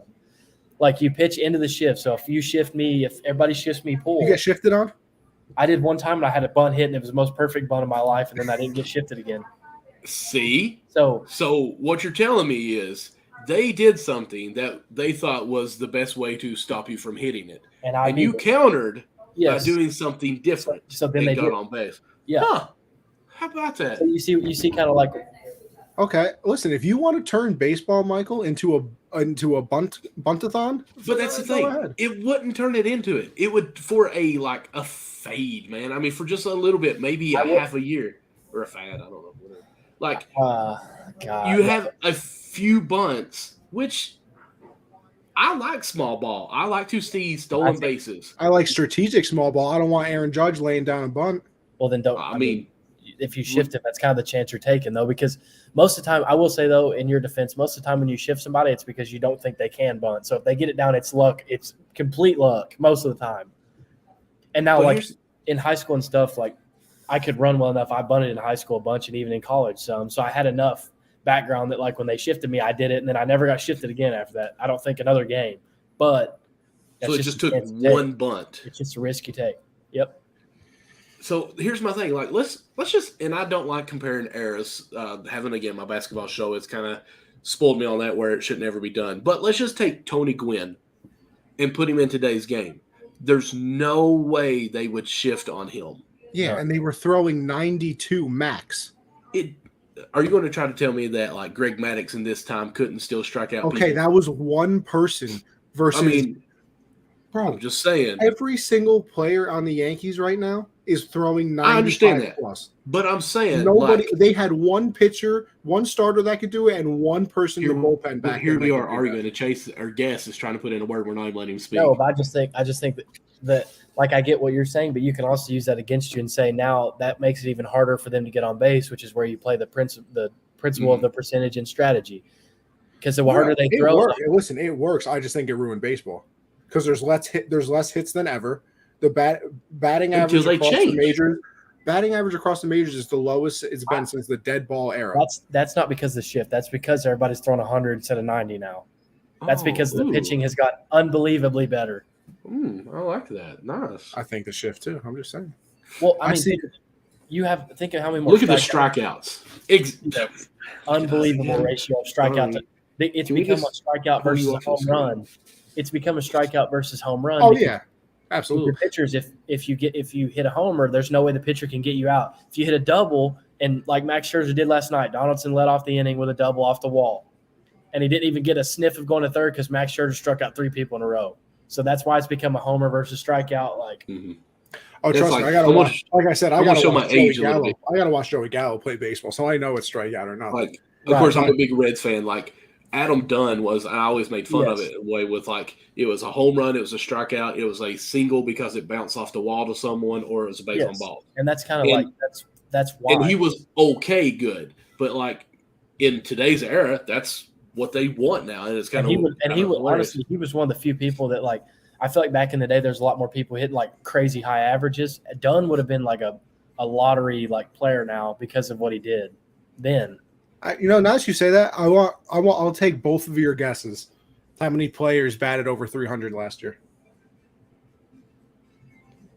Total in the MLB, total. I'm going to say it's under 20.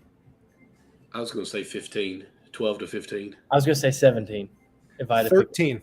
Okay. So 12 to 15. That's what I would see. I've got to show. 13 people batted over 300 last year. So the batters suck. I don't think hitters got worse. I think pitching is better, and I think I think it's the shift. I just think like in terms of a percentage though, like I would like to take out the strikeouts in that and see what the average will go to. That's what I'm saying though. But for every shift hit you get taken away, how many blue hits do you think you get though? I don't think it evens out. It 100% does. That's law average. No way. 100%. I love this. Wait, do you mean in general or for a particular player? In general. Oh, okay. General, maybe. And in MLB, you get a broken bat, so that even helps more because like an aluminum bat, you get sawed off and it's like not going anywhere, like, and your hands are ringing. In pro ball, you can still break it and get enough of it that you're blooping it in holes and stuff. So, like, I think is that a big change? Huh? Is that a big change going from aluminum to wood? No, not really. I think most people in college use it now when they train and stuff. Like your sweet spot on aluminum goes from him. I'm seeing turn my hand so you can see. Let's see. Hang on. There and there. So you go from here to like here.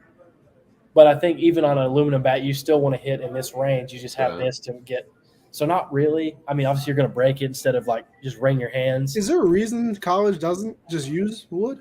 I mean, I feel like it's probably going to go that way at some point. Right. That's actually came from Tennessee right there. What's her name?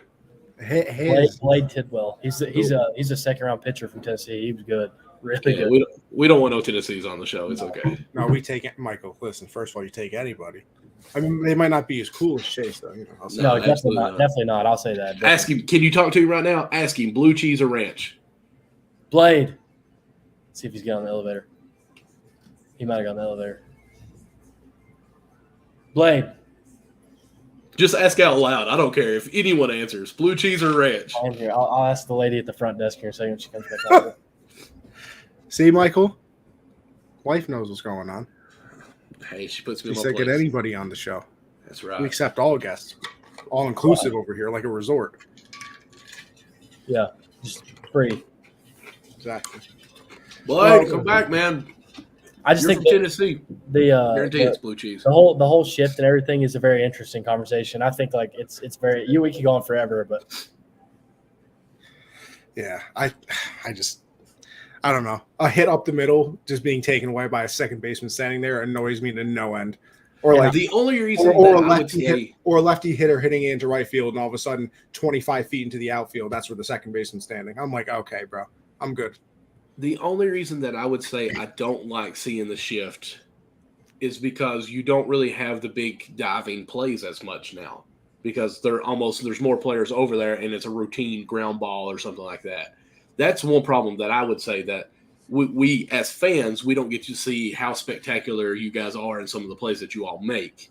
Right. And I would agree with that to an extent because if I played second base a bunch last year and in the shift where I'm so much further back, if I dive, I have zero time to get on my feet and throw somebody out at first because it's so much deeper and the ball takes so much longer to get to me. Right. It's like people think like the shift always helps. It really doesn't because there's been a few dudes that I've been really deep and we even play on turf. And if they bounce one in a perfect spot and I'm charging in to get it, they beat it out 10 times over. Oh yeah. You know, so it's like there's a lot to it, really. There's a lot to it. And I'm sure there's aspects of it and stuff I'm not even thinking of. Oh, he's looking at somebody. Come on, just whoever it is. I just want you to ask anyone. Hey, ma'am, blue cheese or ranch? 2 ranches. Absolutely. Thank you. Just randomly out here. Ranch, like at the same time, like simultaneously. Yeah, like before you even said ranch, they were almost answering. You're sitting in the main lobby right now? Yeah, it's literally the ladies that work up there. See, I thought you were in the room. Oh no, this cat's been here for an hour and 45 minutes in their lobby talking baseball with us and everything else. There's actually not like the only few people are down here. There's a lot of players from the Dominican Republic that are in the hotel going to the same place. No English, have no idea what I'm saying right now. They're just walking on by, so like it doesn't even matter. Amazing. That's the coolest thing about all this is we have to learn to communicate with one another because I have no idea. Can't speak any of that yet, and then they can't speak any. Right. I understand. Listen, it's pretty cool though. It's another dynamic to it. Oh, absolutely. We have a lady where I do work Tractor Supply. She actually is from Dominican Republic and came here, lived in Seattle and New York, and now made her way to Harlan. Go figure. But anyways, we actually had some Hispanic people in the store that was buying rain jackets with everything. They're here working through a big contract, and they were trying to talk to me, and I couldn't talk with them very well. And she just come over, and she's an older lady, probably in her 60s or so, and the most confidence I've ever seen her at the store. She just came over there and just bam, talking all this Spanish. I'm like, I don't even know who you are right now, but way to go. It's cool though, isn't it? Like you have to learn. Absolutely. Yeah, it's a cool dynamic. It's really cool. Yeah. I mean, I did feel kind of bad because while they were like legit fast talking all this, I have no idea what's going on. I just went see, and they was like, "Oh man, just back out of here." It's there's some conversation you just lay out. Sometimes you just lay out. They definitely were probably trash talking you, and you had no idea, and just said "see" and agreed with every bit they said. Yeah, they're probably like, "Fatty, he don't know what's going on." You're right, I don't. It's the truth. Michael, the wife's really killing it this episode. I mean, it's 1 week it's Seth Greenberg that's all over me. Now my wife on public here. Like, honey, you're supposed to be supportive here. Like, this guy Michael's going to talk about Seth Greenberg forever. I've said it twice. He said Renegades like at least 18 times. Listen, I didn't even bring up Trey Wingo, so didn't even bring it up. This is where you're at now, just so you know. We've had Seth Greenberg on. We've actually had TJ Antone on the show before, who plays for the Reds. He's had Tommy John surgery right now, and that's out this year. Gotcha. So you're in that category, Trey Wingo category. Like, I mean, you're up there. That's awesome. I appreciate it. I would say. I've enjoyed this. Like I said, I'll do this all day long. So what you're saying, this is the first of many then, right? Oh, I'll come back anytime y'all need me to get on here. Absolutely. This is phenomenal. I need my guy to get up to high A. We didn't get for the Mets. What are you talking about? I don't care. Listen, I said I'll root for him as long as you're not. I said he needs to make it to the Mets, not just high A. You're just stopping there. Listen, everybody starts somewhere. On the way, yeah. I always stop there on the way, yeah. And listen, don't worry. I'm sure. Hopefully, no offense, but yeah. Yeah, I listen. I hope you're not there very long. I hope you're there one game. You get to see me, and then you leave. And then you go off, and then you're up to they're like, wow, this kid hit 17 home runs in one game. Like, all right, we're bringing him up to the majors. And look, he just happened to drop this ball like right here, right here. And it's a listen, golf ball. Who brings a golf Chase, ball to a baseball game? Chase, don't worry. I'll slide the address into the DMs. We might not even have to. Perfect. Well, yeah, Michael, we'll have to send him a nice Backstop Banter T-shirt. I already have one. I was actually going to tell you afterwards that if you can give me your address, either one of us will try to get you one. Man, yeah, no. Wait, Michael, we got the T-shirt and what? We got something else. I thought. I don't know. I have a mug that I got made. I don't know what our other thing was, but I don't know. We had a mask. It was during 2020. We had that mask. I would definitely take a shirt. I appreciate it. I would wear it and wear it proud. If y'all need anybody else to get on here too, you feel free to ask me and I'll get anybody on here y'all need to. Definitely. Okay, well, it's fun. I don't really know anyone that plays for the Mets. And I mean, I don't know. Well, I'm telling you, they won't be as good of a time as me, but no. They'll get on the show. The expectations are already set so low because of what you've done tonight. Absolutely. That's all. I just want you to start out the show and just say you will be the second best interview we've ever had. There we go. That's totally fine. We can do that. Because honestly, I thought maybe 20 to 30 minutes you'd be on here with us and that would be it. But I think we've almost forgotten that we're even. Everybody from the state of Kentucky is long-winded as it gets. Come on. Absolutely. I can stay out here all night long. You don't even know, Connie. See, I'm ready. Listen, we got to. No, I'm kidding. Imagine. We just got back from vacation to Gatlinburg. We're talking about different stuff, interesting things, in a roundabout way, interesting and blurting it. This is literally family gatherings about how to tie shoes. I'm not kidding. It's unbelievable. Absolutely. Don't worry. My bedtime is 3 a.m. Don't worry about me. He just can't play his Apex or something like that. I don't know what your kids play. Listen, MLB the Show. Come on. I respect it. Now what console we playing on? PS4. Oh. Now see, Xbox is better for that though. I have heard, but I just always had my little brother's got the PS4 and I played some on his. So. Listen. So who's better? You called him a stud earlier. Who's better, you or the brother? I don't know if he's listening. That's why I can't say anything right now because I don't want to get. He's not commented or anything. So he if we were to compare us at the same age, he would beat me at everything 10 times over. Okay. So, but he's a lot more gifted without having to work for it. Not that he hasn't. Right. He's a hard worker, but he is he's got to hang out with me growing up and even hung out at Kentucky with me in high school. And he is light years past where I was at that point. So really. Continuing on the same road, you'll probably have him on here a lot higher up in the draft when he gets drafted than me. But no, he's so. What's his name? So we can go ahead and start a relationship with him. Camden Estep, Camden. Call him Cam. So is there a C thing with you guys or something? Oh yeah, and my sister's Katie, Cady. Hey, my daughter is Katie, Kadie, Katie. Okay, nope, Cady, and she is actually the best athlete out of the three of us. She is a stud cheerleader at EKU. Oh, awesome! So she is. How long has she been there? Because I had a buddy. I coached him at Pike County, and he was a cheerleader there at EKU, which is so weird because never thought cheerleading would be his thing. But Tyler, what is his last name? Easterlin, I think. She's a freshman last year, so she's a sophomore. So I don't know. Okay, I'm not for sure. But no, she's the stud. She can do all the flips and do everything we can do. See, Michael should have done C's for your girls. Well, we kind of did. See, okay. My name is Michael, obviously, and my son is Micah. Yeah, so we went M and M. My wife is Kristen, but she spells it CH, so we went with the K sound. So my daughter is KD and Kaylin. So we kind of did it, but I guess we should have went with it. I've never heard of Katie's with the C until today, by the way. Oh, really? No, I have a cousin Katie. It's a K. Oh, yeah. And I went to high school with Katie's, all K's. Well, see, being from the South, we wanted to actually name her Katie, like K-A-D, or at least a D, because if it was K-A-T, it's never going to be Katie in Kentucky. It's Katie. See, now Jimmy's all J's. Got James, Joyce, Jenny, Jesse, Joni. I mean. See, the cool thing about us is – the cool thing about us – sorry. My sister's texting me to shout her out because she got off, and then I shouted her out. Oh, wow. That's how it goes. Ask her, blue cheese or ranch. She said ranch. Obvious question. Oh. Did she really say it? Like, did she already text that? Oh, okay. Yeah, she was wearing me out. She wanted to shout out, and I was like, you didn't even hear it. But anyway, I'm the oldest. I am CAE. She's CBE, and our little bro's CCE. How about that? Hey. Okay. Yeah. So that's pretty cool, too. So my initials are MDRL, and it's Michelangelo, Donatello, Raphael, and Leonardo. Bam. That's pretty good, too. Wow. That's pretty good. I don't think that's true.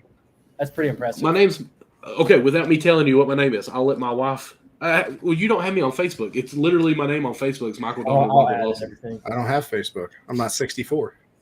What a loser. I'm just saying.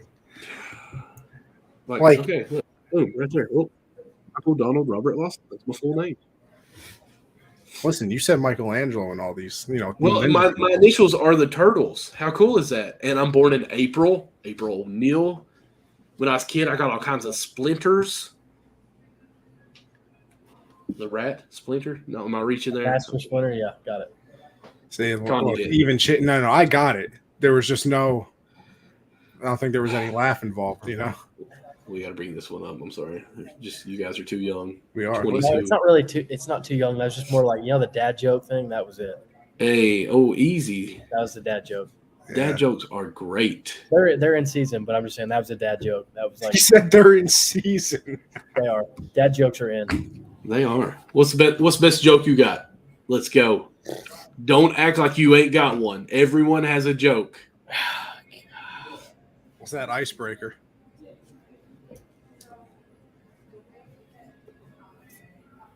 His new icebreaker. His new icebreaker at the bar. Mike, you know what his icebreaker at the bar is going to be now? What's that? How you doing? I like your shirt. I just got drafted by the Mets. That's terrible. No, I will That's not. What are you going to say? Absolutely not. No. Oh yeah. Will not. Just flex on him immediately. Will not. Nope. Mets draft pick, by the way. How you doing? Here's a dad joke. Actually, I tried to catch a frog once, but I missed. No, catch a frog. A fog, Michael. That's what I said. You said frog.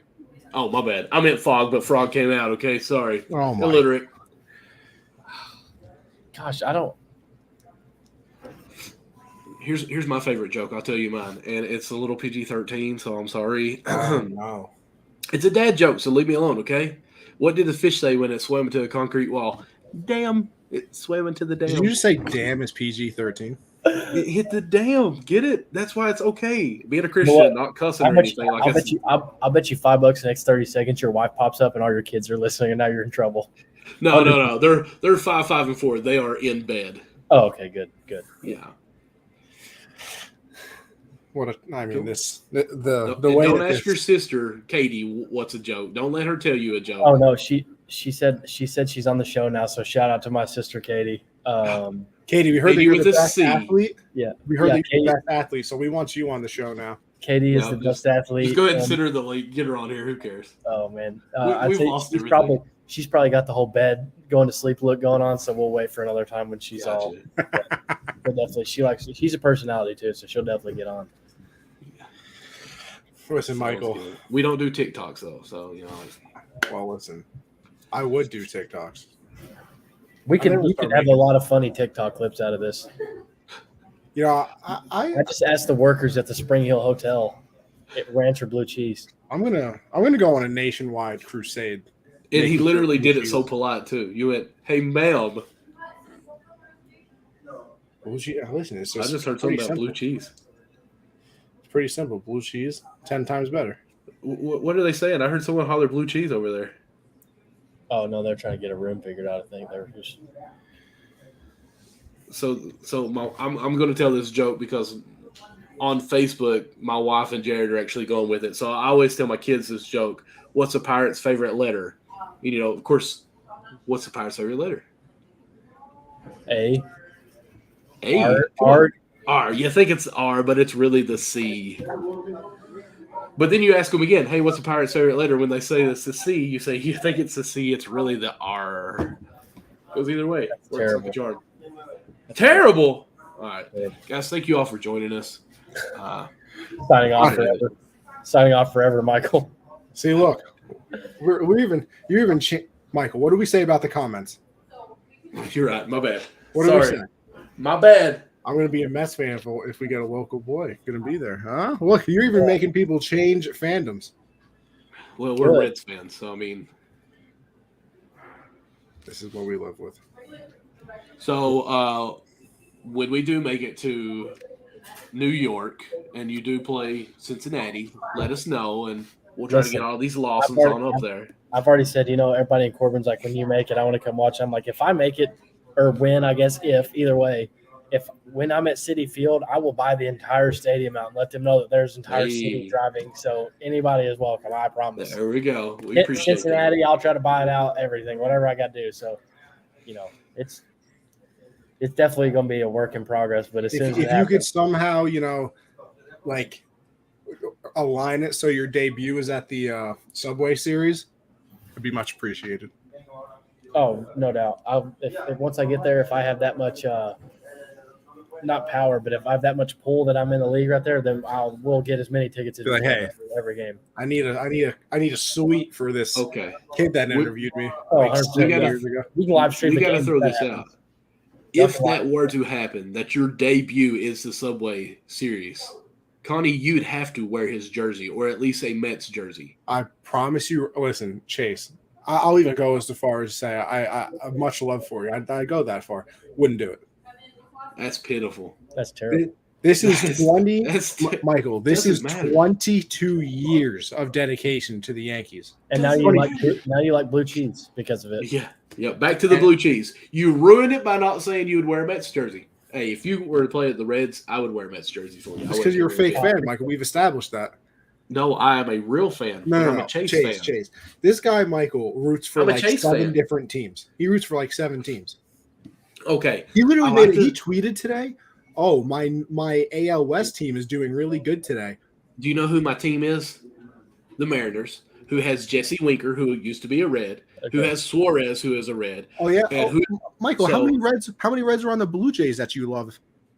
Well, Vlad's my favorite player. Okay, I loved his dad, and Vlad is awesome. So that just kind of happens. So that's 3 teams we're rooting for now. Fake fan. No, I mean, I'm a Red fan. Listen, my Red stuff. You know all the stuff I used to have up here that was all Reds. I'm a Reds fan, but I can be a fan of baseball and love other teams. Okay, Chase, who's your favorite team? This is a real Met fan.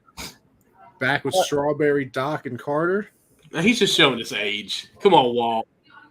I was going to kind of go with it and be like, I don't know who that is, but I know all those players. I was just going to try to make a moment passed. But it was a book. Well, Michael, listen, it's been 2 hours. I don't know. I don't have anything else. I mean, have we had anything this whole time? Great conversation. That's what we've had. Yeah, no, this has definitely been awesome. See, look, he's committed to the Reds, but he plays the field. There we go. You know what that equals? Fake fan. I'm just saying. Just saying. Listen, I don't know, Michael. I think we ended here. I think we ended a beautiful interview. Which, absolutely, like you said, seriously, how many people are watching this? Like, I actually am. At the moment, there's 10. Right now, there's at least 10 people watching. What? Like, if you're having a 30-minute one at the start. Do we really want to talk about numbers? Seriously, I do want to know. Like, I'm curious. Honestly, I'm gonna be real with you. It really does depend on the episode. I've seen a good amount of people in here. I've seen, not so many people in here before. No, yeah, I just didn't know. We've had for where we do. Let's see here. Because that's the thing. Up in the corner, you can see how many different platforms we're streaming across. Can't you? No, all I see is the live. Oh, okay. Okay. Well, we stream 4 Twitter accounts, Twitch, 1 YouTube, and 2 Facebooks. Really? So yeah. So I've had on YouTube at least a few times up to 50 to 60 people on it. But to tell you a whole number, how many are actually watching? Now we've had 1 to 2 as well. I mean, right? Because also Twitter changed its platform where we used to be able to see how many views we got from Twitter and comments from Twitter. We can't see that anymore through our program. So we used to get a lot of stuff from Twitter, but now it doesn't tell you how many people are watching from there. Mm-hmm. So that kind of cut everything. I just got on YouTube and it says 3 people are watching on YouTube, but earlier I can actually see, and it said we had 7 people watching at one time on YouTube. Gotcha. Okay. So it doesn't tell us until like later on how many has actually watched and do different things like that. Gotcha. But we're already up to 11. I would guarantee easily through Facebook alone that there's been over 60 to 70 people on here watching this. Awesome. Well, yeah. I'd say, thank you all for having me, and thank you for everybody that stuck around and watched a little bit. I appreciate it, and it was super fun. So, well, listen, now, Chase, as we retweet this stuff, I'm just going to let you know on this. Like Unwrapped Sports Network, we do have a gentleman that works with us in Australia. We've got a lady that works with us in Canada. They're based in LA. He's in New York. My co-host with Count the Bucket lives in Florida. So, I mean, it's going to be spread over. So hopefully we get quite a bit of views. Oh yeah, if I can help out anyway, I sure will. So I'll get if y'all need somebody, and I might have a good one in mind that can talk for a little bit, I'll definitely get them on here. Listen, any teammate you got that is willing to come on, you shoot us a tweet or their Twitter over. We'll hit them up, and we're certainly not picky. I'll tell you that. Yeah. So like next, we'll get you a microphone while you're practicing out on the field, and we can talk with you there and go live. Perfect. Yeah. I'll do it. Heck, I'll do it. Hey, that would be awesome. Chase, this has been honestly a lot more than we even thought we were going to have. It's been wonderful conversations. It's been a lot of fun. And I'm not saying it just because you're here. Probably one of the more fun interviews I've had with anybody of any level of whatever you want to talk about, fame, this, that, whatever. Been extremely fun. So with that, where can everybody find you? On Twitter, your Instagram, everything like that. Shout that out, and then we'll do our little thing that we can get on out of here. Yeah, Instagram handle is chase.estep12. I kept it easy, and then Twitter's at Chase Estep, only one E in the name and 24. So, shout me out, text. I respond to all DMs that I see and all texts and stuff. So if anybody has any baseball questions, any question, definitely Ranch would be I think he's mean if somebody comes on that you bring to us first question. We're gonna keep a running tally. We'll keep a running tally. But no, just look up the name, and I try to follow everybody back, and at least show my thankfulness for people's support. So we'll figure it out, and make it work, as best we can. And so I appreciate y'all having me. Thank you all for the time, and I'll help however I can. We appreciate it. Now I will say this, and I know we just kind of ended it. The next time you do an interview with somebody, like you're gonna be like, "Wow, this is way more formal. This is." Oh no, I like it like this a lot more. I'm not gonna lie. Absolutely like this is a lot of fun. This is a lot of fun. Good, great. So all right, come Michael, back on as soon as you want to. Where can everybody find you, Michael? Find me, Count the Bucket. Obviously, is not right here. It says Backstop Banter. My other shows, Count the Bucket, on Sunday nights at 9:30 Eastern PM, obviously. And MD Lawson 00 is all my social medias on everything. Go follow us on there. As for me, Anthony Conover _ on Twitter. Mondays, Generational Sports, me and Josh at Gen Z Sports. You can follow that right there. Talk a little bit about everything over on that show. Tuesdays, I do the hard count with me and CJ. That's kind of this show, but a football version of it, everything in the football world.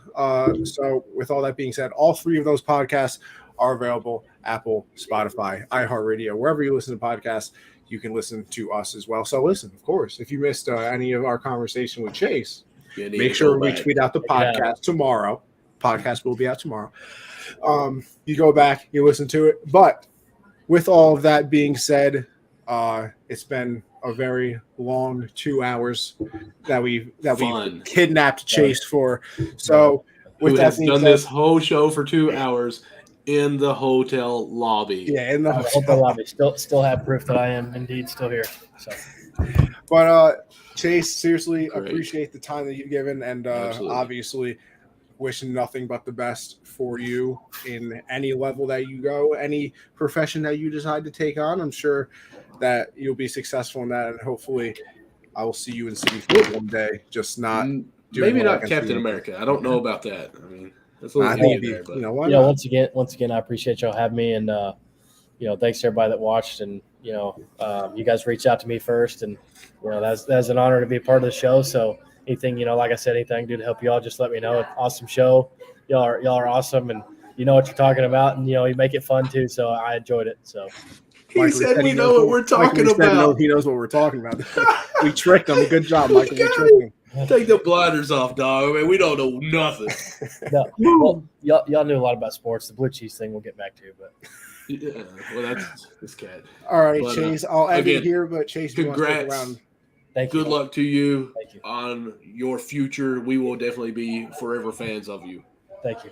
Like I said, Chase, if you want to stick around after I end this, of course, we want to send you something. Don't hit X. Just stay right there. Okay. Don't worry. Gotcha. Well, we want to send you some things. But like I said, everybody, thank you for tuning in. And, hey, we'll see you in the next episode.